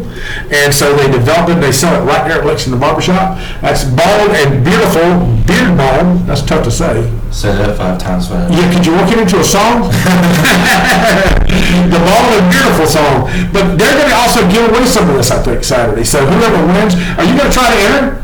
Yeah, sure. I mean, it ain't that impressive, but I mean, it's fun. Hey, who knows? I'm not the judge, so I mean, I really don't know what the criteria is. But hey, if you can win a little cash and a tin of Bald and Beautiful Beard Balm, that's a step ahead, isn't it? That's right. Now tell us about yourself. I heard you sing at Ventures, and I was so impressed with your singing, your picking, that I had to give you a call and say, hey, come do the Good Morning Lexington County and Sheely's PDQ Morning Show. And you was gracious enough to do that. But since then, I learned you've got a Facebook page. I did. And you appear in a number of different places. You do live music in different places. So tell me a little bit about who Hayden Christian is. How old are you? Where you come from? And how'd you get into this? All right. Well, then we need to go back a while. Okay. But when I was 10 years old, I started playing guitar. Believe it or not, I hated it at first. When I took lessons, because every guitar player knows this. When you first start, those strings will tear your fingers apart, and you'll hate it. You'll get aggravated with it. You'll have your fingers right on a chord, and it sounds like just terrible. And I actually wanted to quit after first couple months, and Mom and Dad was like, "You learn one song, and I'll let you quit." Well, I learned one song. So you had a carrot on the stick out there. One song was it. They say one song and you can quit, and here we are 11 years later. I'm still doing it. So you're 21 years old. Yes, sir. And where was this? Where was all this happening? Here in Lexington County? It was. I actually took lessons there at Musician Supply in Lexington for about a year, and then after that I just kind of taught myself and things like that. Now, what part of the county did you go to, and where did you go to school? Lexington County. I went to school in Lexington schools for up until 10th grade, and then I moved out to Gilbert and graduated from Gilbert High School. So you're a graduate of Gilbert High, so you slowed it down a little bit, you got out in the big city, and you came to the country, and Gilbert's such a great place, and you know, they have a great fine arts program at Gilbert. I go and see some of the plays and things, and District 1 is so supportive of people in the arts. Did you play some while you were in high school and different things? I did a little bit. I did chorus in high school a little bit. I played an event 10th grade, but I played around a little bit in high school, not very much, but I did do a little bit, and I enjoyed it. Now, where do your country roots come from? I mean, have you ever played any other kind of music, or was it always just a country in your heart? Oh yeah. Well, when I started playing guitar, you know, I was a country fan. You know, I loved Big and Rich back in the day. That's not really back in the day, but I like Big and Rich too. So but you know, I like George Strait. I love Garth Brooks. Shortly after that, he came out with the big box set that had all of his CDs and stuff, and I went and bought that. But I hit a kick when I was about 13. I started really getting into classic rock, you know, 70s, 80s. So are we talking about Aerosmith? Are we talking about ZZ Top? Are we all of the above? Leonard Skinner, which is some southern rock and roll, and I got in all the way to the Police, and a little bit of Meatloaf here and there. All that stuff. And so, well, yeah, I like a lot of different music, and I mean, it broadens your horizons. Really does. It makes you a better person, a better musician if you know a little bit about all of them. It does. It sure does. And you know, they bought me an electric guitar, and for a while it was just rock music. That's all I liked to play. And I played a lot of. And this was before I got into the singing bit, and you know, really doing this more steady. But you know, I could play every AC/DC song you ever thought of, and I could play all kinds of other stuff. I just sit upstairs and just jam all day. Well, it sounds like your parents are very supportive. They've been supportive of you? Oh, very, very supportive. I mean, they're the best friends you can have. They truly are. And they've been very supportive, you know. We've gotten, you got kids and parents butt heads all the time. And it's just because, you know, they're pushing me to do better because they know I can do better, and I get a little lazy sometimes. And, you know, things like that, but they're very supportive. You know, they've helped me out a whole bunch with this, and they're the reason I'm where I'm at right now. They truly are. My friends around me, things like that. So you've got a huge network of support. I do. I really do. You know, my friends, they're awesome. You know, they're always coming out to my shows and stuff like that. My girlfriend, she's awesome. She's always pushing me to do this harder and, you know, go out there, find more gigs, practice more, things like that. So it's a great support system I have. Yeah, it sounds like it. Now tell me, how old were you when you got your first paying gig? And you know, I'm going to have to laugh here and tell you this. I started working at Putnam's Landing on the lake when I was about 12 years old, selling bait at like 4 a.m. And I think I was making $1.50 an hour. And then when I got my first real full-time job, I worked for Lexington County at the fire department, and I was making $10,700 a year back a number of years ago. But, you know, when you do something you love, it's not about the money. It's about doing what you love. So exactly. What was your first paying gig, and how did that go? First paying gig, let's see. I was 17 years old, playing in Nashville. Oh, in Nashville? Yes. And you got a gig. That's an accomplishment for your first paying gig. It was. And the way Nashville works is, you know, it was a work for tips kind of deal. But it was a lot of fun. It was a very big eye-opener because playing shows around here, the crowds are a lot more relaxed. But when you go to Nashville, you have a lot of people that, you know, they tour for that. You know, tourists come through town and, you know, they go to see the live music, so it's a more demanding crowd. I'm not saying it's a bad crowd, but it's a much harder crowd to play for, and it forms you as a singer because you're thinking, okay, well, I'm used to a slow, easy-going crowd. Now I got to get these people pumped up. I got to get them, tipping and, drinking, because it's Nashville. That's all it is. That's it. That's all it is. Singing, tipping, and drinking, huh? Exactly. But I played in Tootsie's, Orchid Lounge a lot, Rippy's Barbecue. Those are mainly the two places. And how did you end up there? I mean, how does that process from Gilbert to Nashville? David and I joke, we think that north of the lake is north. So how did you end up in Nashville? Well, I've always been a dreamer about being a musician and stuff like that for a living. So Mom and Dad, we packed up and took a vacation out there and just kind of saw what it was all about. And I caught the disease. I love it up there. And so for a while we would go up there about once a month for a week. And I would play all week, and that would mainly pay for the hotel just to go up there. I wasn't making any money off of it. Right. It was all for exposure, learning the business of it, meeting people, networking, because that's what it's all about. It's all about who you know and things like that. That's important. Look, I want you to play and give you a minute to get your guitar. We're going to play. We're going to talk some more. I got to stop paying a few bills myself here, talking about our sponsor. But can you get your guitar and play us a song or two, and we'll talk some more? Definitely. All right, I'm going to turn this way and tell you about some of our friends. But I want you to know about CBD oil and Absolute Choice. Had a lady call me yesterday that said she was dealing with chronic pain, and we talked a lot about CBD oil. She's going to come by today and get some. Now, Absolute CBD oil is laboratory tested. That's important. A lot of times you can buy CBD oil at other places that does not have the lab reports behind it. It helps with chronic pain.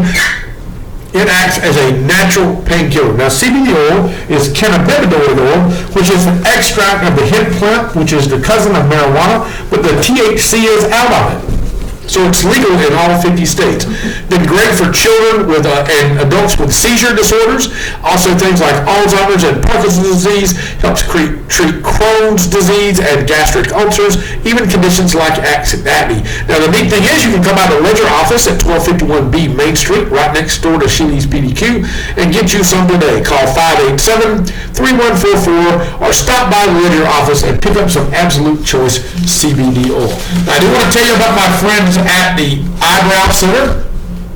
The Eyebrow Center is a place in Lexington in front of Target in the shopping center there at 5135 South Lake. Well, I'm confused today, sorry. 5135 Sunset Boulevard in Lexington in the Target Shopping Center. This is less painful than waxing, lasts much longer. But the thing I like about it is it does not damage or stretch your skin, because stretching your skin can give you wrinkles. The Eyebrow Center uses an ancient Indian technique where they use a cotton thread to remove unwanted hair. Ladies, you can go have your eyebrows shaped, bikini lines, unwanted hair removed from any part of your body at the Eyebrow Center in Lexington. There's also one at Columbiana Center. Stop by, see him today, and tell him that the Ledger sent you. I also want to tell you about our good friend Brian Jackson at Jackson Septic and Clearing. Brian has been in the business for many, many years. I knew him as a child. His family has been in the septic tank and clearing business for over 39 years. His grandfather, Mr. Harvey Jackson, his dad, Larry Jackson, and now Brian. They use smaller equipment that has less impact on your yard, and that's important. He came and worked on my septic system recently, and when he left, you could hardly tell he was there because the tractor does not tear the yard up because it's smaller. He does septic tank system installation, system repairs, residential clearing and grading. He pours concrete and does concrete finishing, gravel, sand, and clay, and even a root prevention drip system. That's Brian Jackson. You can get him at 530-9929. That's 530-9929.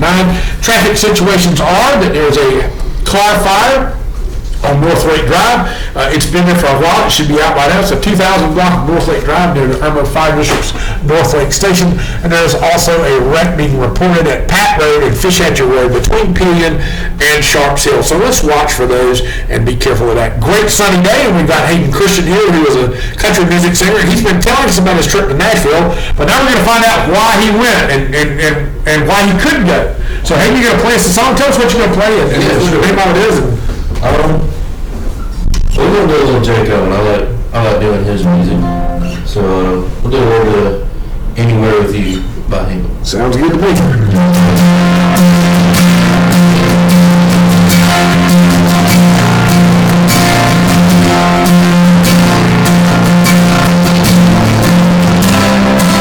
If your dream house is a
That was wonderful. Well, thank you. I understand why you were in Nashville. Now, tell me, where's your career right now? I mean, you're playing around here. Where are you going to play next?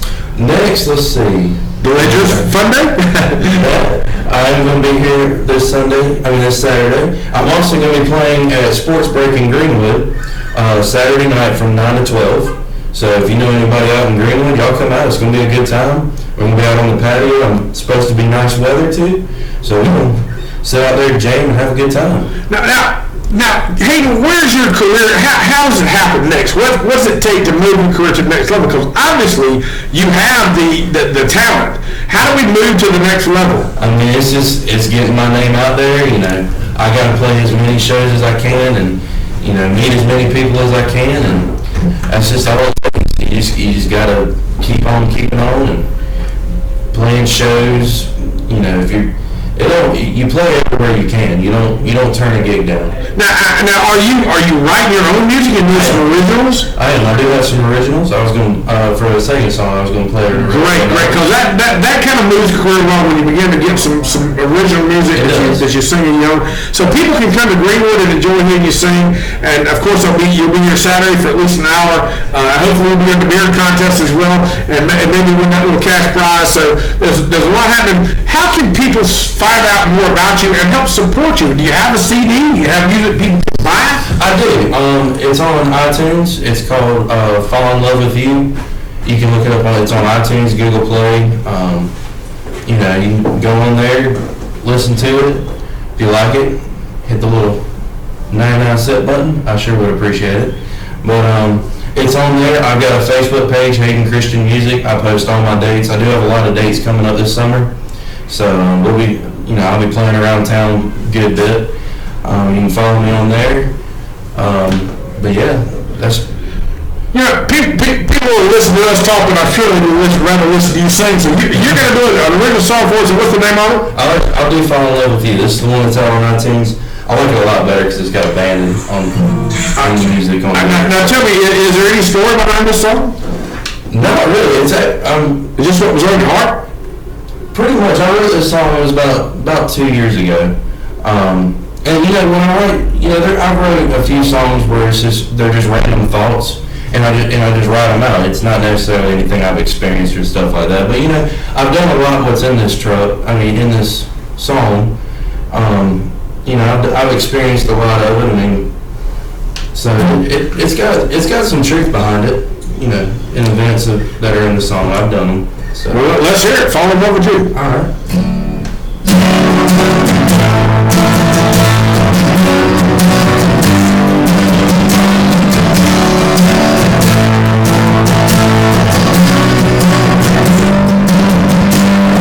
Finished up 40 hours, grab my girl just for me.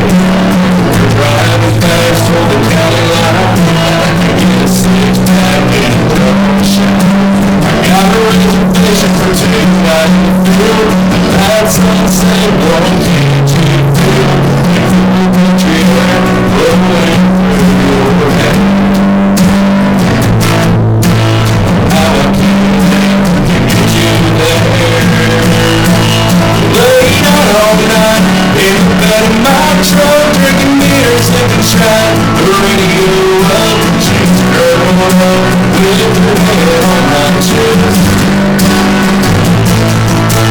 Looks up at me and says, don't get better than this. Tonight is perfect, not a moment to miss. And all I want to do is tonight fall in love with you.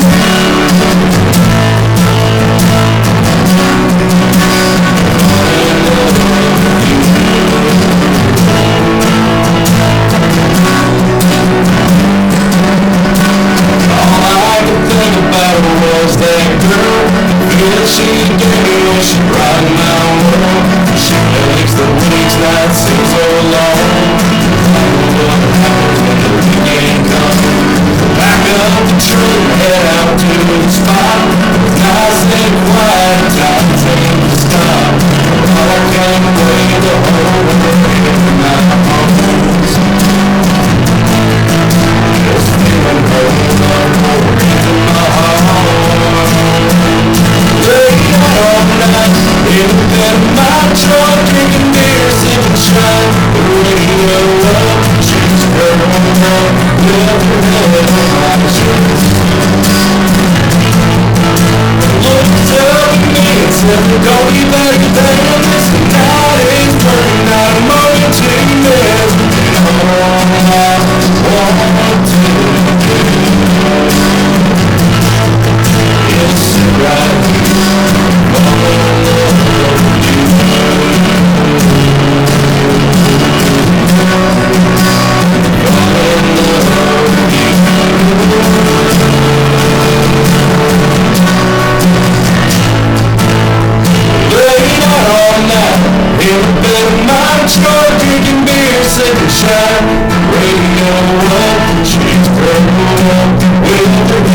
talented young man, and homegrown right here in Lexington County from Gilbert. You still living in Gilbert? I do. About 10, 15 minutes up the road. So you're right here. We have a lot of secrets here in Lexington County that we just let David and I talk about it. This is the Shoeless PDQ Morning Show. I'm Paul Kirby with the Southwest Lexington Ledger, and one of our favorites is the Shoeless PDQ Diner. We talk about it, and then we're kind of sad to talk about it because we don't want it overwhelmed. It's a great little spot. You're a Lexington County treasure, Hayden. I mean, you're homegrown right here. I feel like one day we're going to lose you to the world in Nashville, but I hope that you'll remember where you came from. Oh yeah, I'm very true to myself. So. And Gilbert's a great area, and Lexington County is a great place to be. This is the Southwest Lexington Ledger and the Lexington County Morning Show, and we're so happy to be here. We'll let you do a few more songs here, but so how does this happen, Hayden? What's the next step? Do you have a manager? I don't, not right now, really. It's just, I've got some opportunities on the table right now. That's all, right now they're just opportunities.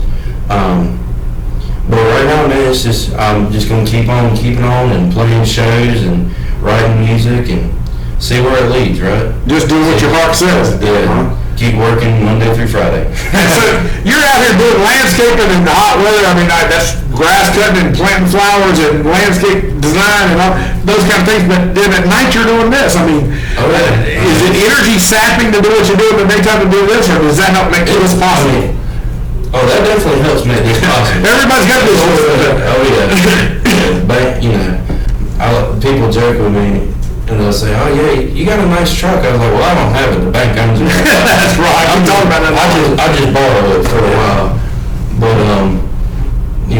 how do you book Hayden? If I want Hayden to come to my party or my event, or I own a business like a restaurant like Sheehan's, how do I get Hayden Christian to come? The easiest way to do it is just shoot me an email. I got a personal email just for that. So I don't have any kind of craziness on there.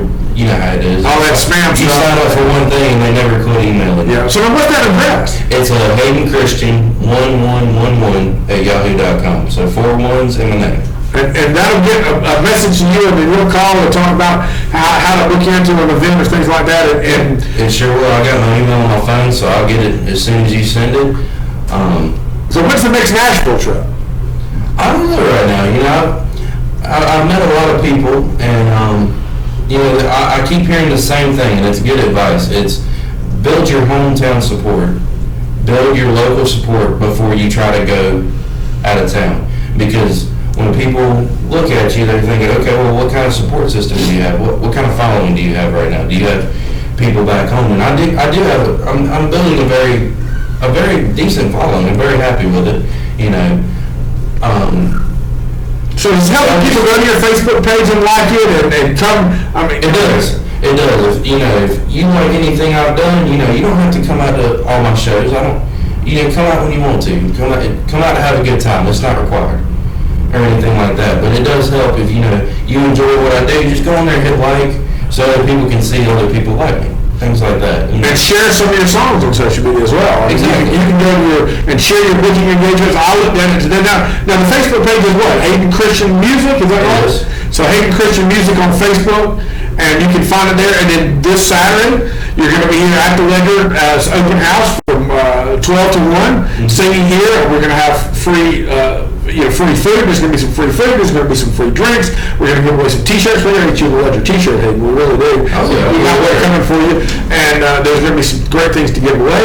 Kit Spires gave us that folding wagon over there to give away. We've got a Mountain Dew cooler with a top that you can fill up with ice and drinks and put at one of your shows or wherever you go. So you might can win that. There's a lot of great things that we're going to give away. Then the beer contest, 1 o'clock, sponsored by Bald and Beautiful, the ladies at Lexington Barber and Styling. So, that's the best beer in the South contest, first annual Southwest Lexington Beer contest. You can enter and win. We'll see, right? And there's a cash prize. Cash is always good. Oh yeah, I like cash. You like cash. You like cash. Now, okay, so you go to Greenwood Saturday night. You're going to be there. And again, Mom and Dad are still supporting you. Do you mix up your original music with some of the country music? I do. I like to throw it in without telling people sometimes because it's cool to see people lock in on something they haven't heard before and then they enjoy it. It's a really cool feeling. I tell people all the time. Being a musician, you can ask most of them around here. You have to have a job. Doing this kind of stuff, you ain't gonna make it rich off of it, just playing around town and stuff like that. And that's not really what it's about for me. Like I said, everybody likes cash and things like that. But when you have people come up and say, hey, I've had a bad day, but we stuck around, we listened to you play, and it's turned it around. That's the biggest pay I can ever get. When what I've done, what I've poured countless hours into brings joy to somebody else, that's all it's about. That's all it is about for me. If I ever made it big, the money would be great out, but that's not why I want to do it. It's because I want to pack out a stadium full of people because they came to have a good time. And love what you do. Exactly. And that's the only reason I want to do it. It's just to give people a good time. That's the only reason I do it. I get up at 3 o'clock in the morning to come in and do the morning show. And yesterday I got home around 5:30. And it's a labor of love. It's a passion of mine, and that's why I do it. Because they're crazy hours, and it would be hard to do it otherwise. So I've played shows 2.5 hours away. I don't quit until 1:30 in the morning, then I got to drive back home. And by the time, let's say it ends at 1 o'clock, tear down, load up, and before we're pulling out, it's probably 1:45, 2 o'clock, then you got to drive back. I got you. So you've had a long night there. I've had some very long nights before. I got you. Now, do you do any older country music, or is it mostly contemporary country? I do. I go all the way back to Conway Twitty. Oh, wow. I know you've been talking, when I go to my Pandora account, the classic country is always on there. Johnny Cash, Conway Twitty, Waylon and Jennings, and that old crowd too. So we're going to let you sing another song. We've got a few more minutes. And our next guest is Dene Crepes, who was with Lexington County Election Commission, and he'll be here to talk about absentee voting and the importance of that and how you can vote. The next election that's so important is coming up. It's the Republican primary in Lexington County. A lot of folks need to realize that if you don't vote Republican in Lexington County, it's very difficult at times because of the fact that it's very difficult because of the fact that so few Democrats run, but oftentimes the Republican primary is the election in Lexington County, and so Dene's going to be talking about how you can absentee vote as well. So we'll have him on in just a few minutes, but we're going to let Hayden play a song. And Hayden, what you going to play us? Well, I'm going to throw it back a little bit. I'm going to do a little Charlie Daniels. I love Charlie. CBD, that's one of my favorites. So let's hear it.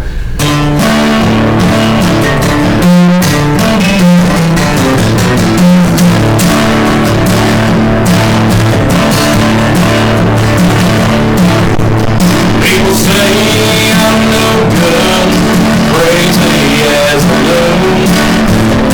I get stoned in the morning, I get drunk in the afternoon. I don't like my own boutique town, I like to lay around in the shade.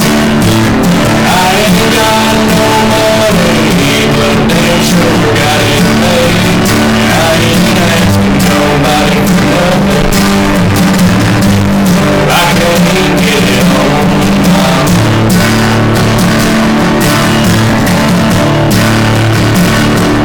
You don't like the way I'm living, you ain't responding to the truth.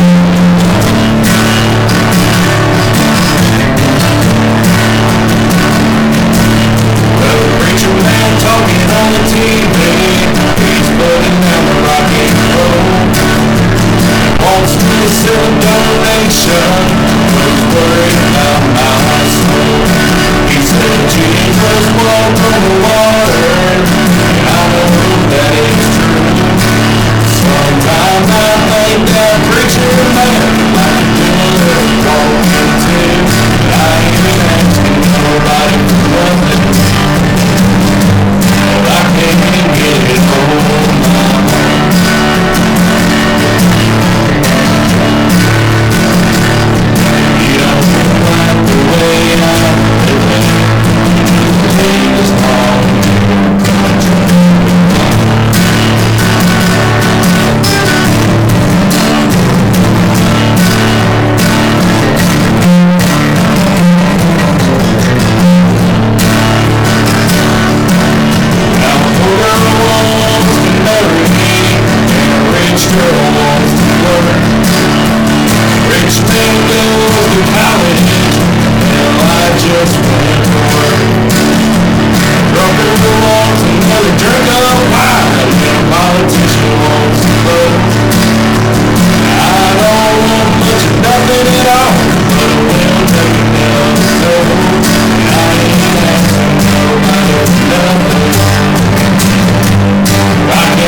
which I did not tell him to pick that one, but and with the beard and the hat, you got that little Charlie Daniels look going on too. Thank you. You know, I love some CDB, and that was great. That was a great one. Hayden, you know, tell people again how they can book you now. What's the email address? It's Hayden Christian 1111. That's pretty easy to remember. So Hayden Christian 111 at yahoo.com. Yahoo, yes. And you know, we'll try to share that on the Ledger site. And we want you to come back often. They can come here to the Ledger's open house, which starts at 11 o'clock on Saturday, 11 to 2. And Hayden will be singing from 12 to 1 here at the Southwest Selection Ledger office at 1251 Main Street, next door to Sheely's PDQ. And Sheely's PDQ is a great place to stop in and have a great meal. And you can come by that day and have some great hot dogs. Sure will. Get a t-shirt, maybe win something, and enter the beard contest at 1 o'clock for the best beard in the South with the Southwest Selection Ledger's first annual beard contest. Now, Hayden, again, tell us where you're going to be Saturday night, because I just have a feeling that after people see this, and you know, a lot of people see this, and we're having people watch it live, but the phenomenon is, Hayden, that this archives to our YouTube channel, and then people watch it throughout the day. Every day the shows are getting more and more hits. It's going to be there in tomorrow to next day and forever in perpetuity. So tell us, people, where they can find Hayden Christian this Saturday, besides at the Winter Fun Day. I'll be at Sports Break in Greenwood from 9 to 12 on their back patio. So y'all come on out. It's going to be a good time. And we're going to sit around, pick some tunes, do a little picking and grinning, and kick back, relax, and just have a good time. Sounds like a great place to be. You know, Hayden, I do want to, I did this yesterday. Colin Thane, who was running for county council, was here yesterday. He's 24 years old, phenomenal, sharp young man, and I'm so impressed with you at 21 years old. But you know, you both talk about the influence that your parents had in your life, and I have to do this. You're 21 years old, you're here, and I gave Colin the opportunity yesterday to do this, but you got to go and give us a hi, Mom, so that when Mom sees this, because I'll be honest with you, Colin's mom sent me a message after the show yesterday, and she said, great show, great interview, and a great shout out to Mom. So can you give your mom a hi, Mom? I sure can. Hey, Mom, what's up? And this is a good Lexington County young man here from Gilbert, singing and picking, and it just tells him, I hope you're going to come back. Of course. You know, we don't want to get in the way of landscaping, but we hope you can come back and be with us. Now, we're going to go out with a few commercials. If you hold on with us just a second, we're going to tell you a few things about what's happening in the community. We'll cut away to a commercial then, and we're going to have Dene, who is with the Elections Commission here in Lexington County, to talk about absentee voting. Now, I'd be remiss in not continuing to remind you about some of the things that are happening in our community. One of them is the White Knoll Business Coalition. Now, I'm on the board of directors of the White Knoll Business Coalition, and this is an organization that is all about promoting what's happening in White Knoll and Red Bank, the area around White Knoll High School, number 6 Highway, or South Lake Drive and Platte Springs Road. Now, this little group meets quarterly, and the next quarterly meeting is at Bobby Kiesler's Pond House on Grave Digger Road. It's really not hard to find. If you look up Grave Digger Road, it's about the only thing on it. And there's a little compound down there, and you go to the Pond House, you'll get a free meal and a great time of fellowship and talk and networking. That's the 20th, June the 20th coming up.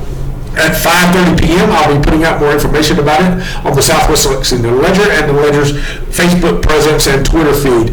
I will have to tell you that it starts at 5:30, and one of the special guests this month or this time will be Jeff Shacker, who is with the South Carolina Municipal Association. And Jeff will be here to talk about the pros and cons of incorporating Red Bank. He's actually going to tell us a little bit about the rules of what it would take to get Red Bank incorporated. Do you want Red Bank to be the community of Red Bank or the community of White Knoll, or would you like it to be a town? There are rules and there are benefits. There's pros and cons. The Business Coalition does not take a stance either way, but they want to put that information out there and make it available to you. So the community is invited to come the 20th of June at Bobby Kiesler's Pond House on Grave Digger Road in Lexington, and you can find out about whether we're going to have a town or a community of Red Bank or White Knoll, or whether it's just going to remain a community. That is coming up on the 20th. Now, the White Knoll Business Coalition also puts on a 5K run every year called the Patriot Run, and the Patriot Run is June the 25th, 2016. The registration begins at 7:30 in the morning, and we have the race starting at 8 o'clock. Registration is $25 or $30 with a t-shirt. That's a $5 t-shirt. You can't beat that.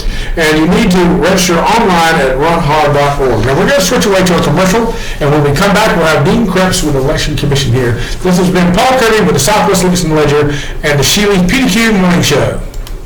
Hey, this is Paul with the Southwest Lexington Ledger. You know, for months now, we've been telling you all about B&L Auto Parts, just outside of South Congaree in West Columbia. Today, I want to tell you, they've got a car for everybody. This lot is absolutely full of cars. But hey, don't take my word for it. Let's ask some actual customers who bought cars here at B&L Auto Parts. My name is Butch. I bought me a work van at B&L because I like to work. I get up early and I go to work. I work through lunch. I work late in the evening. Then I go home. I go to bed. I dream about going to work. Buy a work van, B&L. Hey, my name is Brad. Me and Karen, we got a lot of kids. We go a lot of places. So we came and got us a sensible minivan at B&L. You know, we got a lot of places to go. We got to go to soccer. We got to go to band. We got to go to Boy Scouts. Then we go home. We get ready to go again tomorrow. Hello, come my by name B&L. is Robert, and Mother and I bought a sensible Buick. We drive it to church on Sunday. Occasionally we go get groceries, and of course bridge. Oh, and occasionally bingo. We love our car from B&L. Hey, I'm Scooter. Went to B&L, bought me a sports car. Gonna go by the mall, pick up the babes, have a good time. Bada bing, bada boom, you know what I mean? Hey, this is Vinny. I'm with Tony sent me down to B&L. Buy a car with a big trunk, you know? But sometimes we need a big trunk, if you know what I mean. We bought our trunk. Okay, you heard it. Personal testimonials from customers who have bought here at B&L. So now you come by and pick out the car that you need. Great terms, great financing, on-the-lot financing. Hey, they're the home of last chance credit. Stop by and see B&L Automotive today.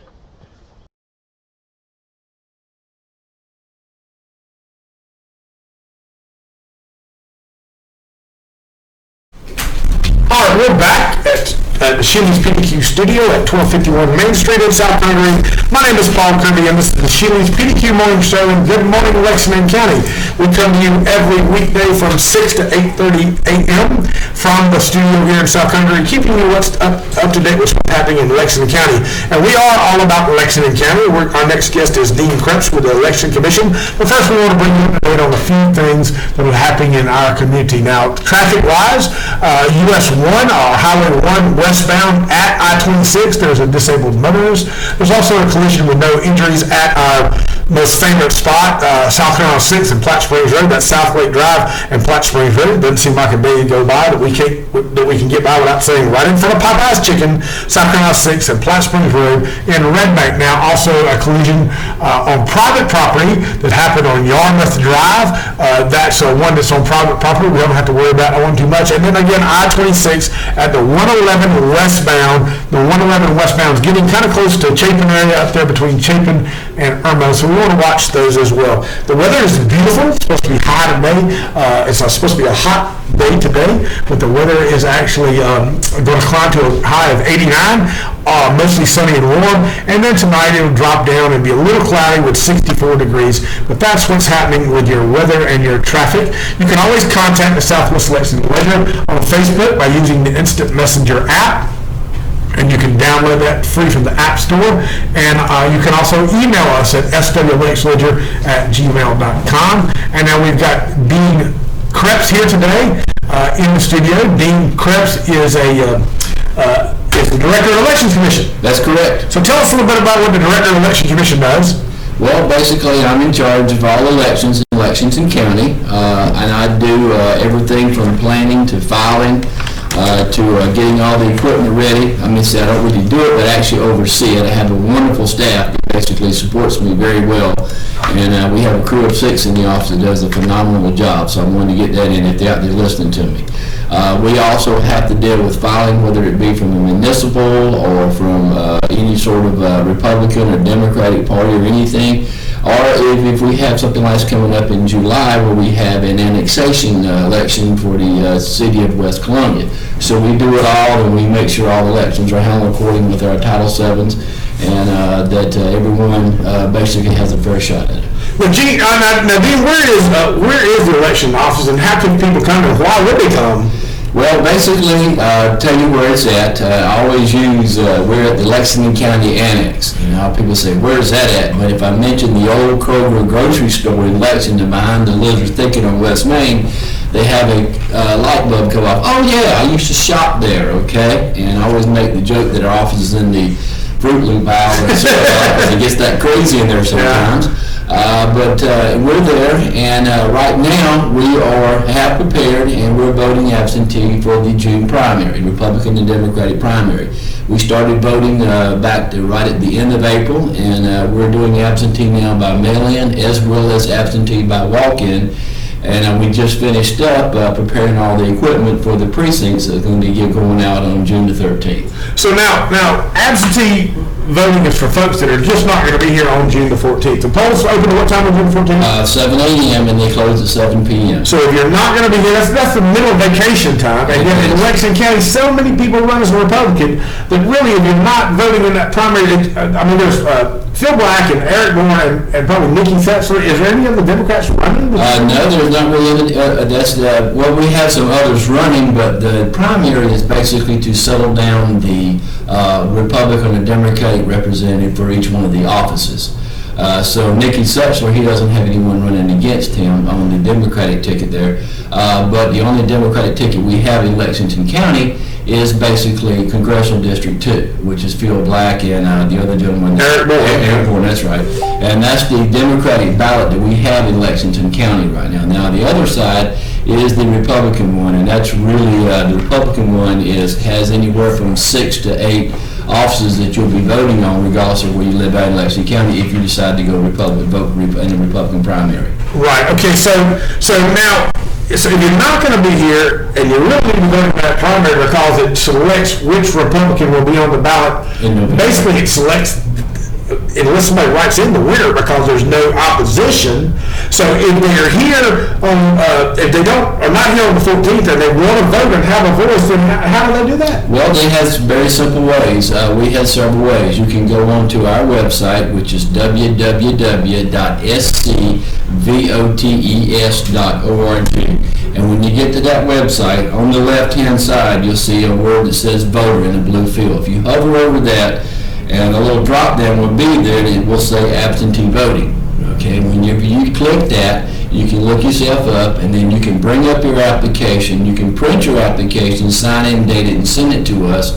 And then when we get that, we will in return send you a blank ballot based on your location in the county or your ballot style. And then you vote that and send it back to us. Another way to do it is to call the office at 785-8362 or 8361, whichever one. 8361 has a outgoing message with buttons 1, 2, 3, and 4 on it, but 8362 is the actual direct line to the young lady that deals with our absentee voting.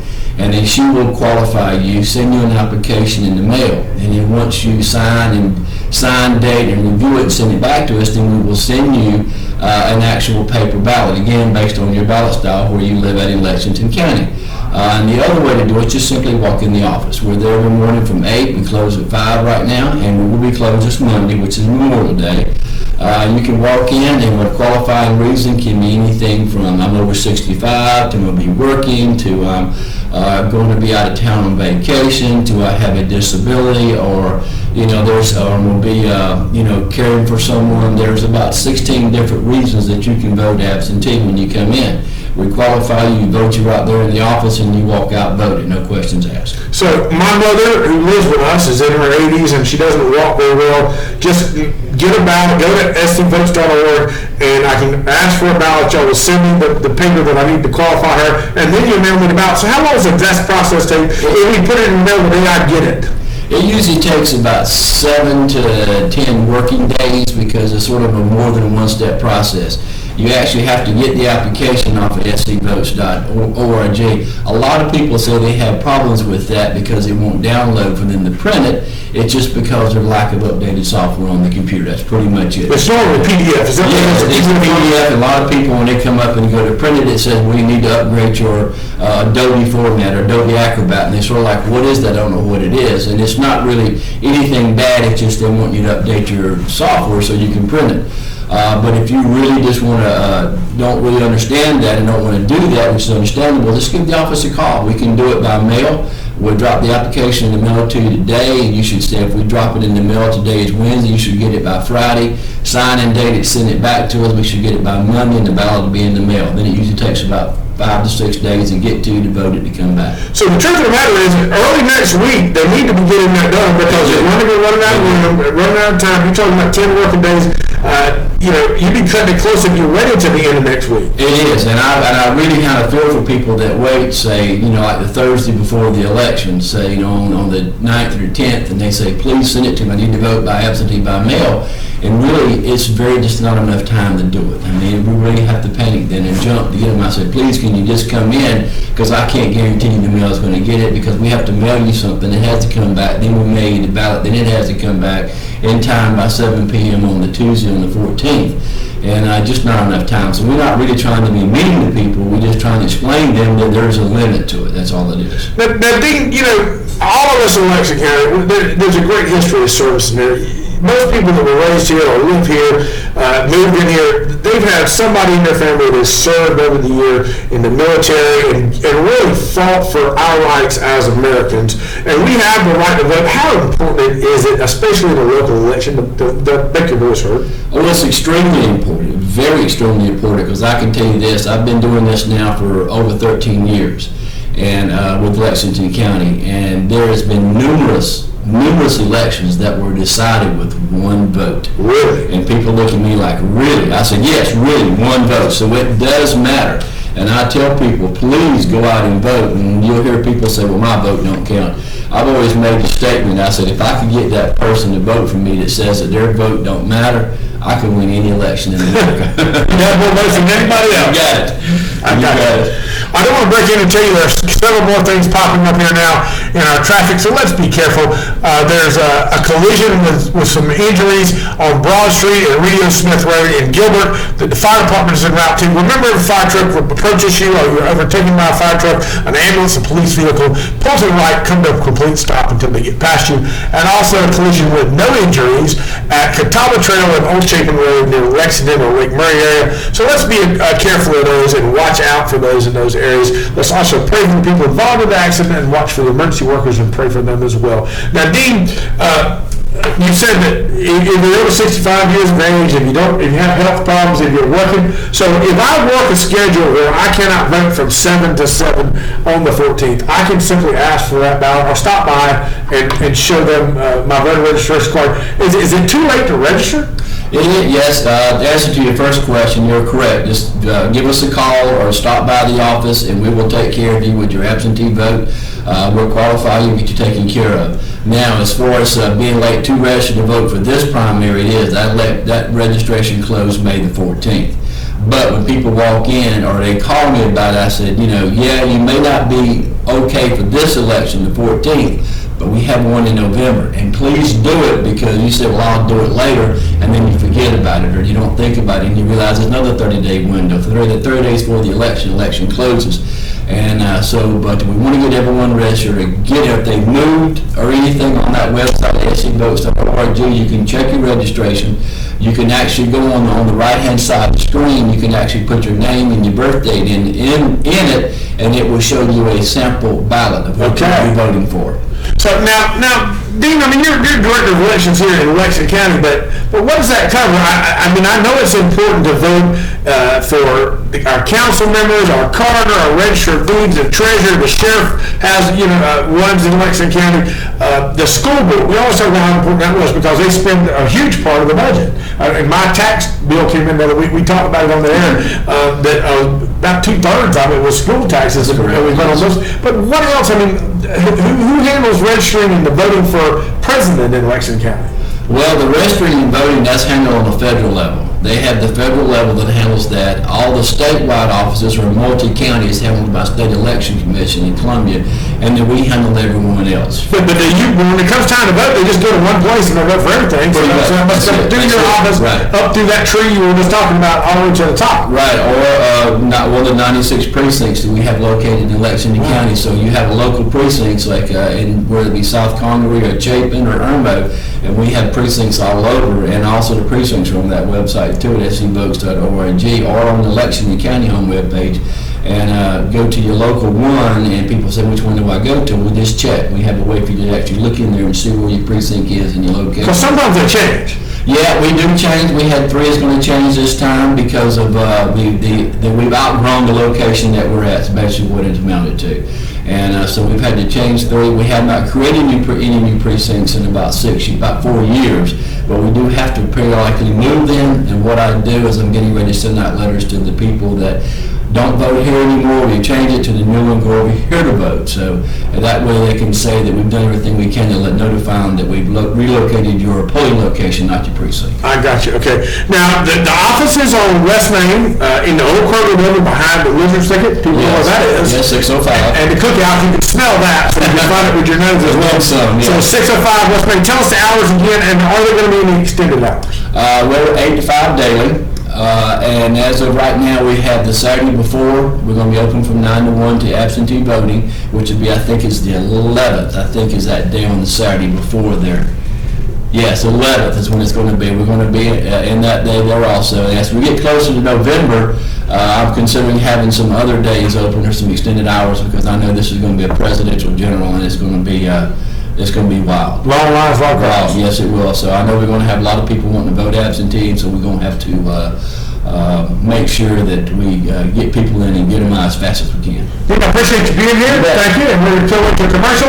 Okay. And when we come back, we're going to have Glenn Ross, who is running for Coroner in Lexington County, to be with us here on Good Morning Lexington County, the Shooties PDQ Morning Show.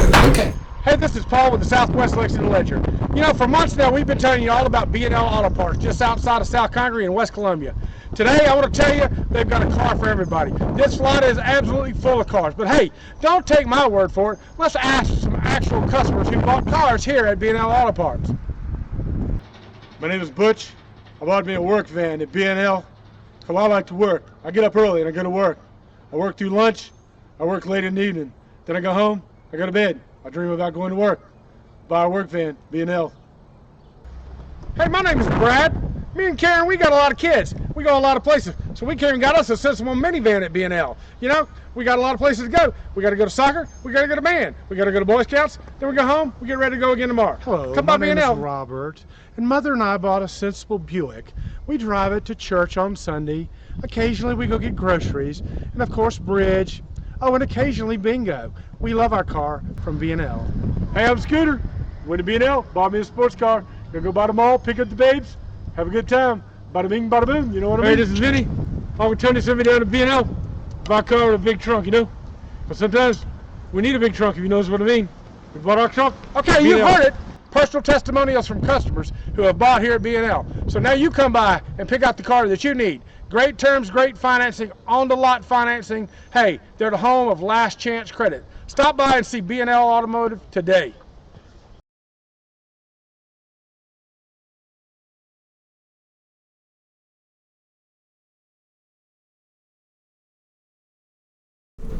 This is Paul Kirby with the Shooties PDQ Morning Show and Good Morning Lexington County, coming to you from 1251 Main Street in South Congaree. This morning we've had a great show. We had Hayden Christian on singing, our first musical guest. We do realize we've had some sound problems we're working on. This is a 12-day or 13-day-old adventure, so we realize that occasionally we will have some technical difficulties we're dealing with, and we hope that we've got those fixed. If we haven't, we'll continue working on them throughout the day. We've got Glenn Ross here. Good morning, Glenn. Good morning. Maybe so very close to you. It's good to see you. I want to, before we get started, I do have to pay a few bills. We have those. You know about those? No, I don't pay. You don't pay bills. We got a few bills we got to pay, but we got some great friends that we like to talk about, and one of them is Greg Mosley at Mosley's Funeral and Cremation Services, 914 Meeting Street in West Columbia. Now, Greg, his business is family-owned and locally operated, traditional burial or cremation, full-service compassionate care. Now, I love Greg Mosley. We had a bad experience not long ago with a funeral home that was corporate-owned, and Greg came in and basically told me how things could get better, and we went down and actually my wife and I planned our end-of-life experience so that we wouldn't have any surprises, or our children wouldn't have any surprises if something were to happen to us. And Greg is, he told me, Glenn, that if I wanted my funeral to be at 3 a.m., which is when I get up to come to work in the morning, he'd bury me at 3 a.m. Well, how pleasant. Yes, I don't know that I'd have many people there. Not a very big crowd, but not a very big I'll crowd. see what I can do.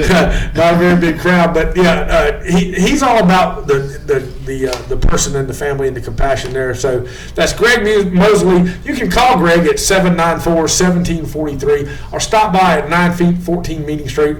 I recommend going and seeing him now so that things are taken care of and that you don't have to worry about leaving your children or your loved ones with a mess that they have to sort through. It's just easier to do things that way. Now, I do want to tell you about the Ledger's Beard Contest that's coming up this Saturday here at Shealy's PTQ at 1251 Main Street in South Congaree. That's our beard contest, which we're going at 1 o'clock. The open house, hey, it starts at 11 and goes to 2. There's a lot of things going on. Hayden Christian's going to be back singing. There are going to be some other people here singing, including Elton Mishu, and we're also going to have a beard contest. Now, that's for men, women, and children.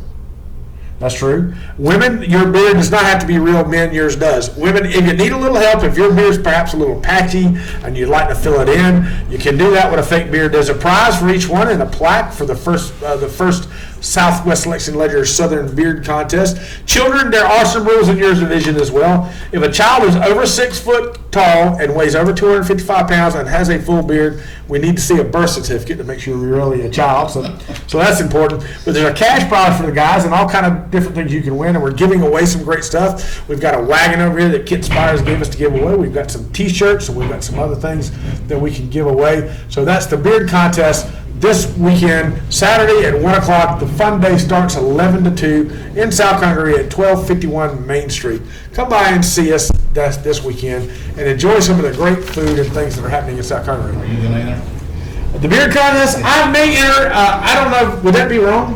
Well, I don't know if it'd be wrong. Or are you going to add to it in that short period of time? I'm trying. I'm using beard, bald and beardiful. Do you know about bald? Well, no, I do. This is bald and beautiful beard balm, and I use this daily. Now, this is the orange cream scented, and it is a Lexington. You do smell very good. Well, thank you, Glenn. And how's my beard look? Oh, it's attractive. Thank you very much, Glenn. I appreciate the kind words. Bald and Beautiful Beard Balm, you can get this as a Lexington County product. You can get it at a Lexington Barbershop. Okay. By the Kmart and the Goodwill in Lexington. Okay. And I use this, and they're the sponsors of the beard contest. Okay. And actually, the judges are coming from the folks at Lexington Barber and Style, so perhaps I could in because it's non-biased in any way. Okay. Well, so, and there's a cash prize. Well, and that's all that matters. Cash is always good, especially for someone who quit their job to run for Coroner. Well, then I should start now. You should probably get busy. Tell us a little about who you are, and you're running for Lexington County Coroner. Tell us about who you are, where you came from, and why you're doing this. I was a crime scene investigator for Lexington County Sheriff's Department up until about 2.5 months ago.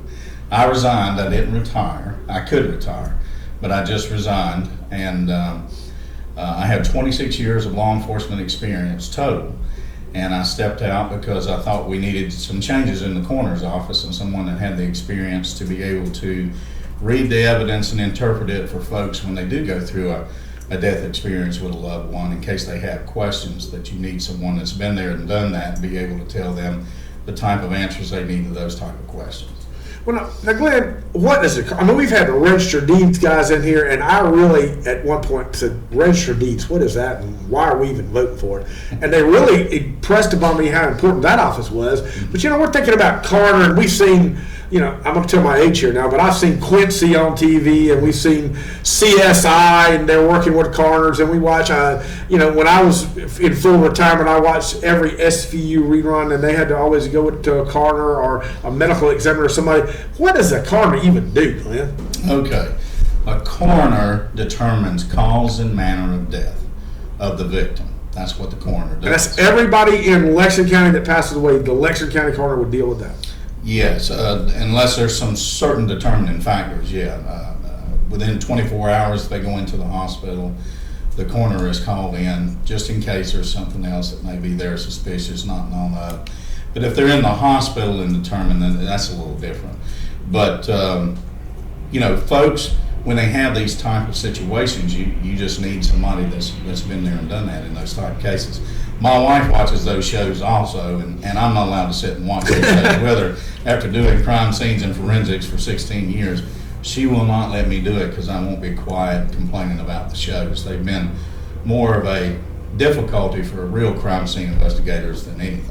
So you don't stand with your hand on your hip, turn sideways with your sunglasses in your hand, and say "aha" and then run out and arrest somebody. I doubt seriously that they've seen Horatio Caine actually work a scene the entire time that show's been on. I got you. So the coroner is doing cause and manner of death now.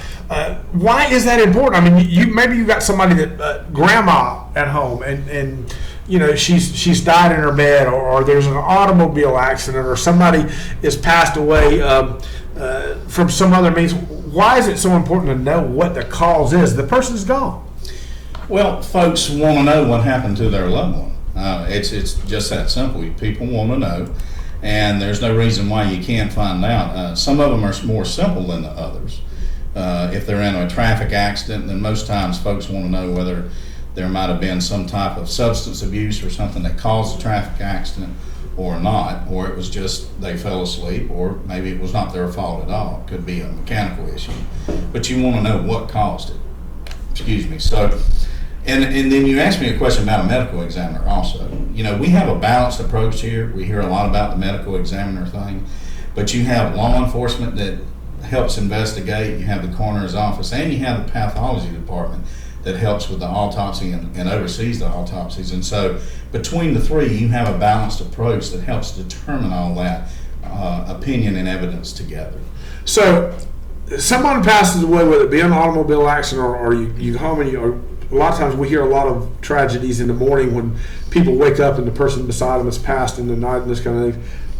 How does that scene handle? What happens? What happens first when you call and say, I think this person's gone? You know, I mean, there's a lot of anguish, and who comes first, and how does the coroner get involved with that? Well, a good bit of the time they'll call EMS, fire service. Now that they're first responders, and you know, it's not just fires anymore. After 9/11, they get called to a lot of things like that. So you have EMS, fire service, and law enforcement. A lot of times get called before the coroner's office, and then they contact the coroner and say, we have one that's unresponsive.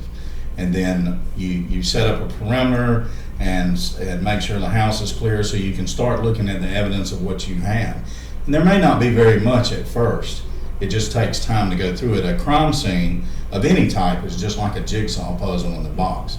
The more you put the pieces together, the clearer picture you get.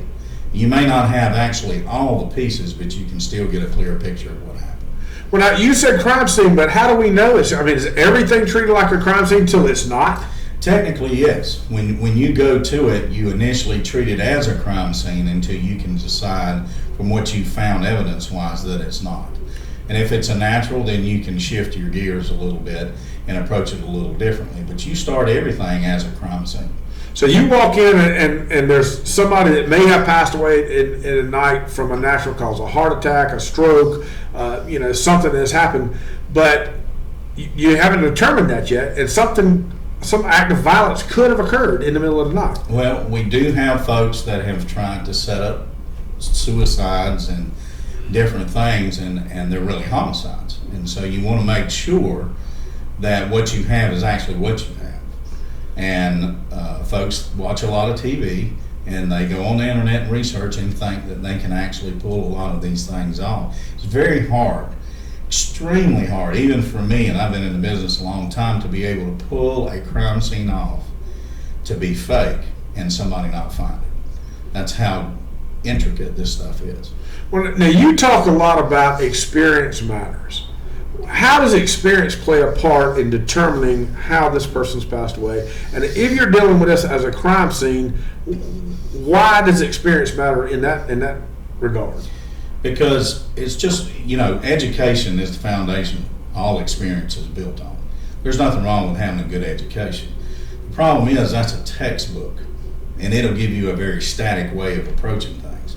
But when you get on there and you get OJT, on the job training, a lot of the working guys have, you learn experience things that you think on your feet that you're not going to learn in a textbook.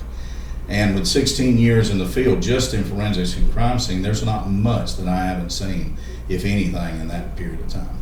And so you go into this home and you're looking at it as a crime scene until you determine that it's not a crime scene. That everything in that house may be evidence. Every speck of dust, every spot of blood, every paper. Is it important then that you grab control quickly and your experience sets in to preserve all these things? Yes, you have to have evidence preservation. I mean, that's the utmost. We have rules to play by as law enforcement. Bad guys don't have rules. That's what a lot of people get frustrated with. Why can't you this? Why can't you that? Well, we're given rules by the law. And so in order to go to court, we can't sit on the stand and say, well, I had a gut feeling, Your Honor, and that's why I did this. Well, you'll get embarrassed pretty quick in a major case, really on any case with that. What you have to have is evidence, and it has to be handled a certain way. It has a chain of custody. It has to be documented, photographed, scaled. It has to be done just so. So when you get to court, you still have a chance of losing, even if you play by the rules, but you have to present it in a professional manner. Now, you talk about your experience. Tell us, and you talk about education. Tell us about how you become educated as a crime scene investigator, and what education do you have? Well, I have a 2-year associate's in Bible. I actually went to school to be a minister. Oh, really? For a while, and 3 years on a 4-year degree at Liberty University in pastoral studies. But what happened was life come along, and I had children, and a wife too. They're expensive. Her, yeah, they're expensive. They are, and so you have school fees and clothes and doctor bills and things such as that. And I never could really make the case for finishing because my children and family came first. And so we didn't finish. We've still been active, but that doesn't make me a minister just because I went to school for that, you know. And so me and my brother were both in law enforcement in Richland County, and then after a few years, I left and went to the city of Columbia and walked a beat, worked a patrol, and did about most you could do there. And then I was hired into crime scene investigations and started my crime scene investigation career there. Was recruited by Lexington County in 2007.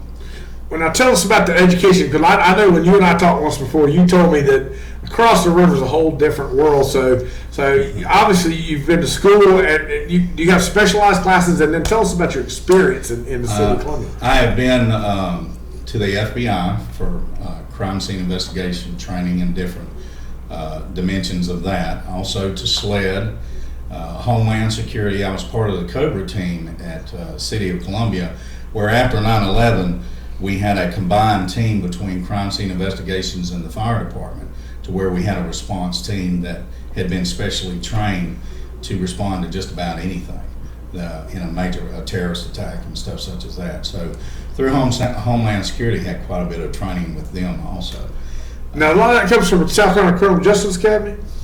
Some does, some from the federal government, and some from the state. So I've got a wide range.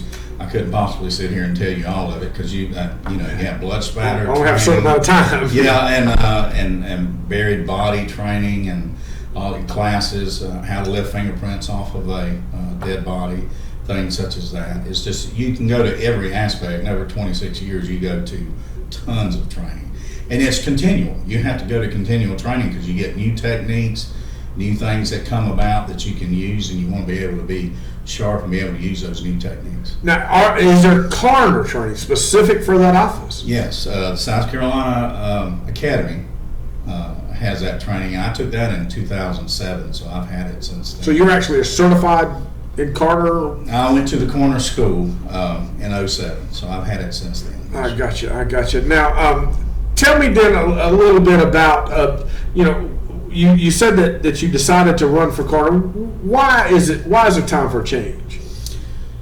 Well, with Harry Harmon and the way that he ran business, I worked with Frank Barron when he was coroner in Richland. I worked with Gary Watts and Harry Harmon, and I also worked with the current coroner when she came into office.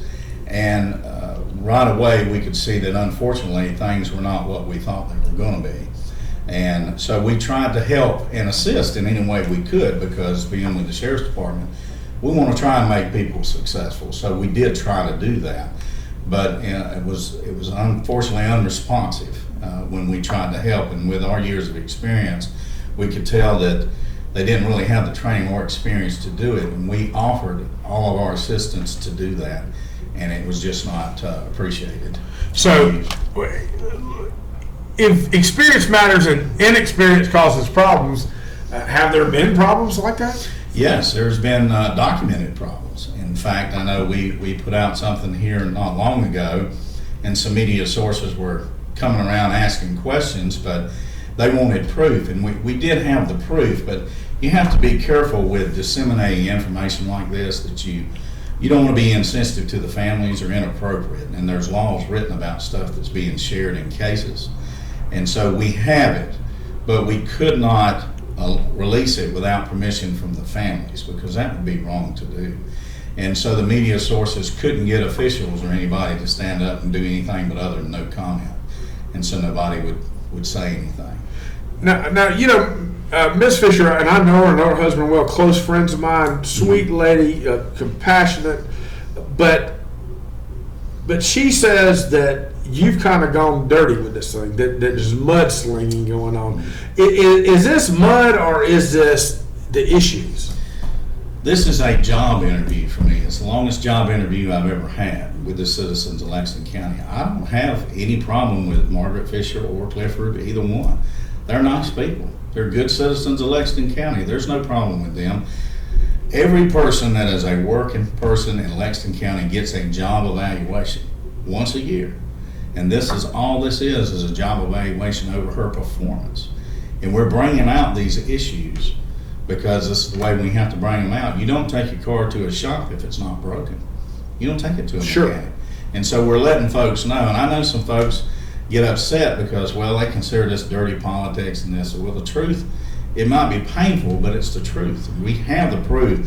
There's no way I would go in the public and say these things if I didn't have the evidence of it, because that's like me going to court and not having the evidence in court. I wouldn't do that. Sure. So it's not personal. It's just we're talking about the issues that face anybody in Lexington County that may lose a loved one or somebody they know. Absolutely, and it's about the voters. It's about what kind of person they would want coming and the type of team that I think I'm a recruit that would be a sharp, qualified team that would come and be able to handle those issues with you in a better manner, and you could get the answers that you needed in a professional and qualified manner. So how big a team is this coroner's office having, Lexington? And these are you keep saying law enforcement. A lot of people don't realize they're law enforcement officers. Technically, yes, they are. They have 7 full-time and I believe 5 part-time. I believe that's right. I did not know the office was that big. Mm-hmm. I have to look at the budget, but I believe that's correct. But they're not down like we see on TV, kicking out doors and making the arrest. Even though they're law enforcement officers, really, they partner with other people. They work with law enforcement and with fire service, highway patrol, EMS.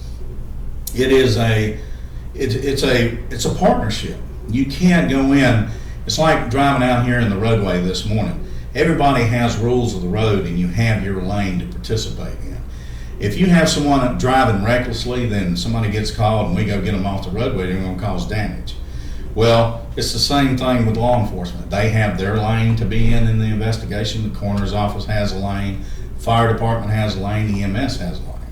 When somebody starts getting outside of their lane, then you have problems. You can have problems with handling of evidence, which there has been, chain of custody, which there has been, and these cases go to court, either civil or criminal, and it's embarrassing if you sit up there. If you've ever been in the hot seat on a General Sessions case, you better have your stuff together. These defense attorneys do not play, and they're just looking for an opportunity to embarrass you. We've got about 8 minutes. You going to stay with us? I want to ask you about a little program that you've been talking about, but I do have to tell folks about a good friend of mine. That's James over at CompuStation. James is our IT professional here at the Southwest Lexington Ledger and the Good Morning Lexington County show and Sheely's PDQ show. James is all about computers, and he's a great guy. He does a great job for us. You can find him at 1223 South Lake Drive, Suite E, or call James at 358-2385. Keeps our stuff going on. I know I had to call him the other day. I had a problem, and of course it's almost like dialing 911 for your computer. You want James to answer quick when you're down, especially if you're dealing with media all the time. And we can't tell you enough about our good friend Frank Shumpert and the folks at Shumpert's IGA. Family night every Tuesday night, but the freshest produce you'll ever find. Grown right in Pekin, South Carolina. That's Shumpert's IGA, 861 Pine Street in Pekin. Now, Glenn, tell us a little bit about Angel Wings in the last 7 minutes we got here. Angel Wings is a program for me that's very personal. Through the years of working just law enforcement in general, most law enforcement officers, and this is not to be mean, but over time, when you go to all these types of cases, you can become cynical and sarcastic towards humankind, just in general, and firemen can too, because you see all the nasty all the time. And so when it comes to adults, sometimes it's tougher to see them as a real victim, because a lot of times they put themselves in the place that they're in and cause their own issue. But children are innocent. And what's very tough is when you go to cases and you see innocents destroyed and damaged on a consistent basis. And so after the Jones case that I worked and went to Alabama and helped work that case, I just felt like something needed to be done where you could reach out and try to help families in situations like that, where they had counseling, interfaith counseling, or anything that they needed resources to help a family that had lost a small child. And so Angel Wings is kind of a brainchild of that, where we can reach out into the community and have these folks have those resources.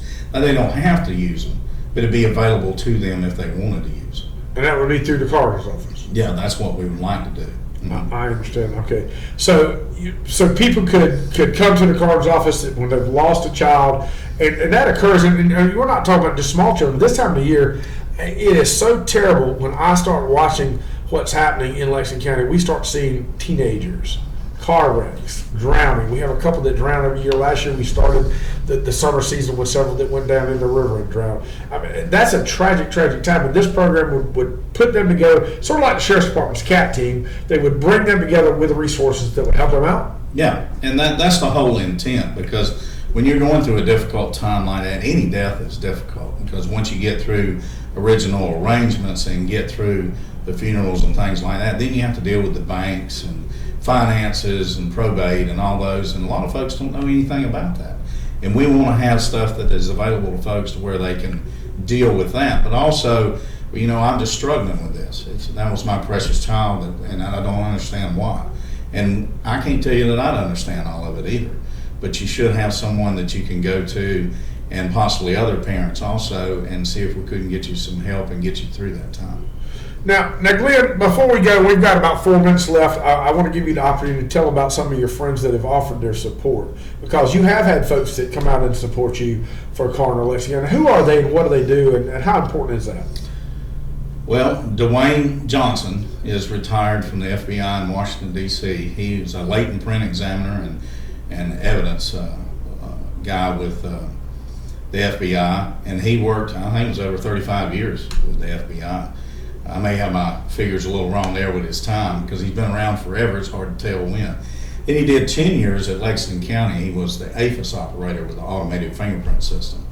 I had learned the APHIS system in the city of Columbia, and then came over here and worked with Dwayne also on cases here. So you didn't have many APHIS operators. There wasn't but 3 of us, I think, at the time. And Dwayne was just a good resource. He's been around a long time. He's his experience matters when it comes to working cases, because he'd been around a lot longer than I have. And then we also had Dr. Luberoff that just endorsed us, and her reputation throughout the state on child abuse cases is second to none. And we consider that just a very big endorsement for us.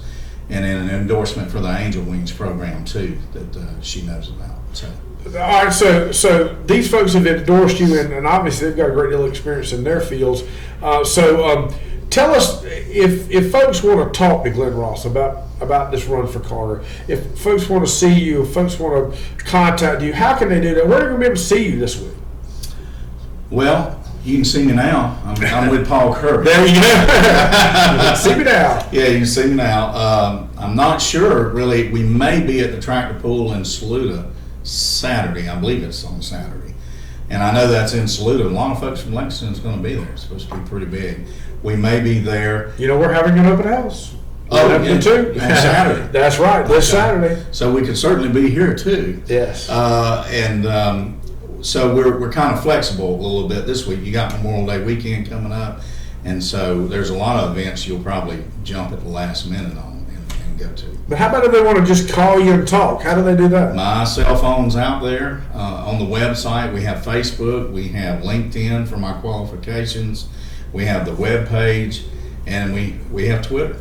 So there's any number of ways you can get in touch with us. And if you have a question, you can ask me. I'm not scared about answering questions.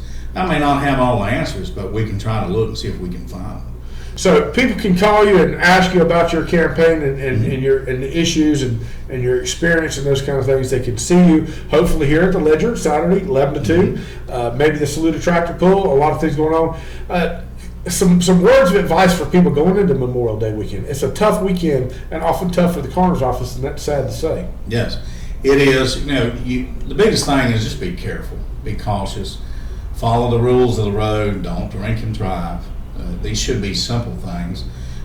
Try and do the things that are safety oriented to where you protect yourself, and you don't need the services of law enforcement or the coroner's office. You can live your life perfectly fine and never need a case for law enforcement to come to your home, but you're always guaranteed at least once for the coroner's office coming to your home. That's right. And with Lake Murray right in the center of the heart of Lexington County, that's always an issue there. We've already lost a couple on the lake this year. We want people to be safe. We don't want them to have to visit the coroner's office, because that is the last person that's going to see you, on that last day, and it's certainly not a visit we want to rush. And that's true. You do have folks that drink and boat, and we've had tragedies happen on Lake Murray from that alone, and so we would ask that folks not do that also. Hey, we're glad you came, Glenn. We hope to see you Saturday and around the county before the election, which is June the 14th. It's important that you vote, because the Republican primary picks the candidate and there is no Democrat running. So whoever wins the Republican primary pretty much is the de facto winner, unless somebody runs as a write-in, and that's June the 14th. We've talked about how you can vote absentee and how important that is. We want you to make your voice heard by voting on June the 14th. My name is Paul Kirby. This is the Shilley's PDQ Morning Show, and Good Morning Lexington County. We come to you every weekday from 6 a.m. to 8:30 with myself and my co-host David Tanner. We appreciate you. We want you to be safe. Have a great day in Lexington County, and we will see you tomorrow.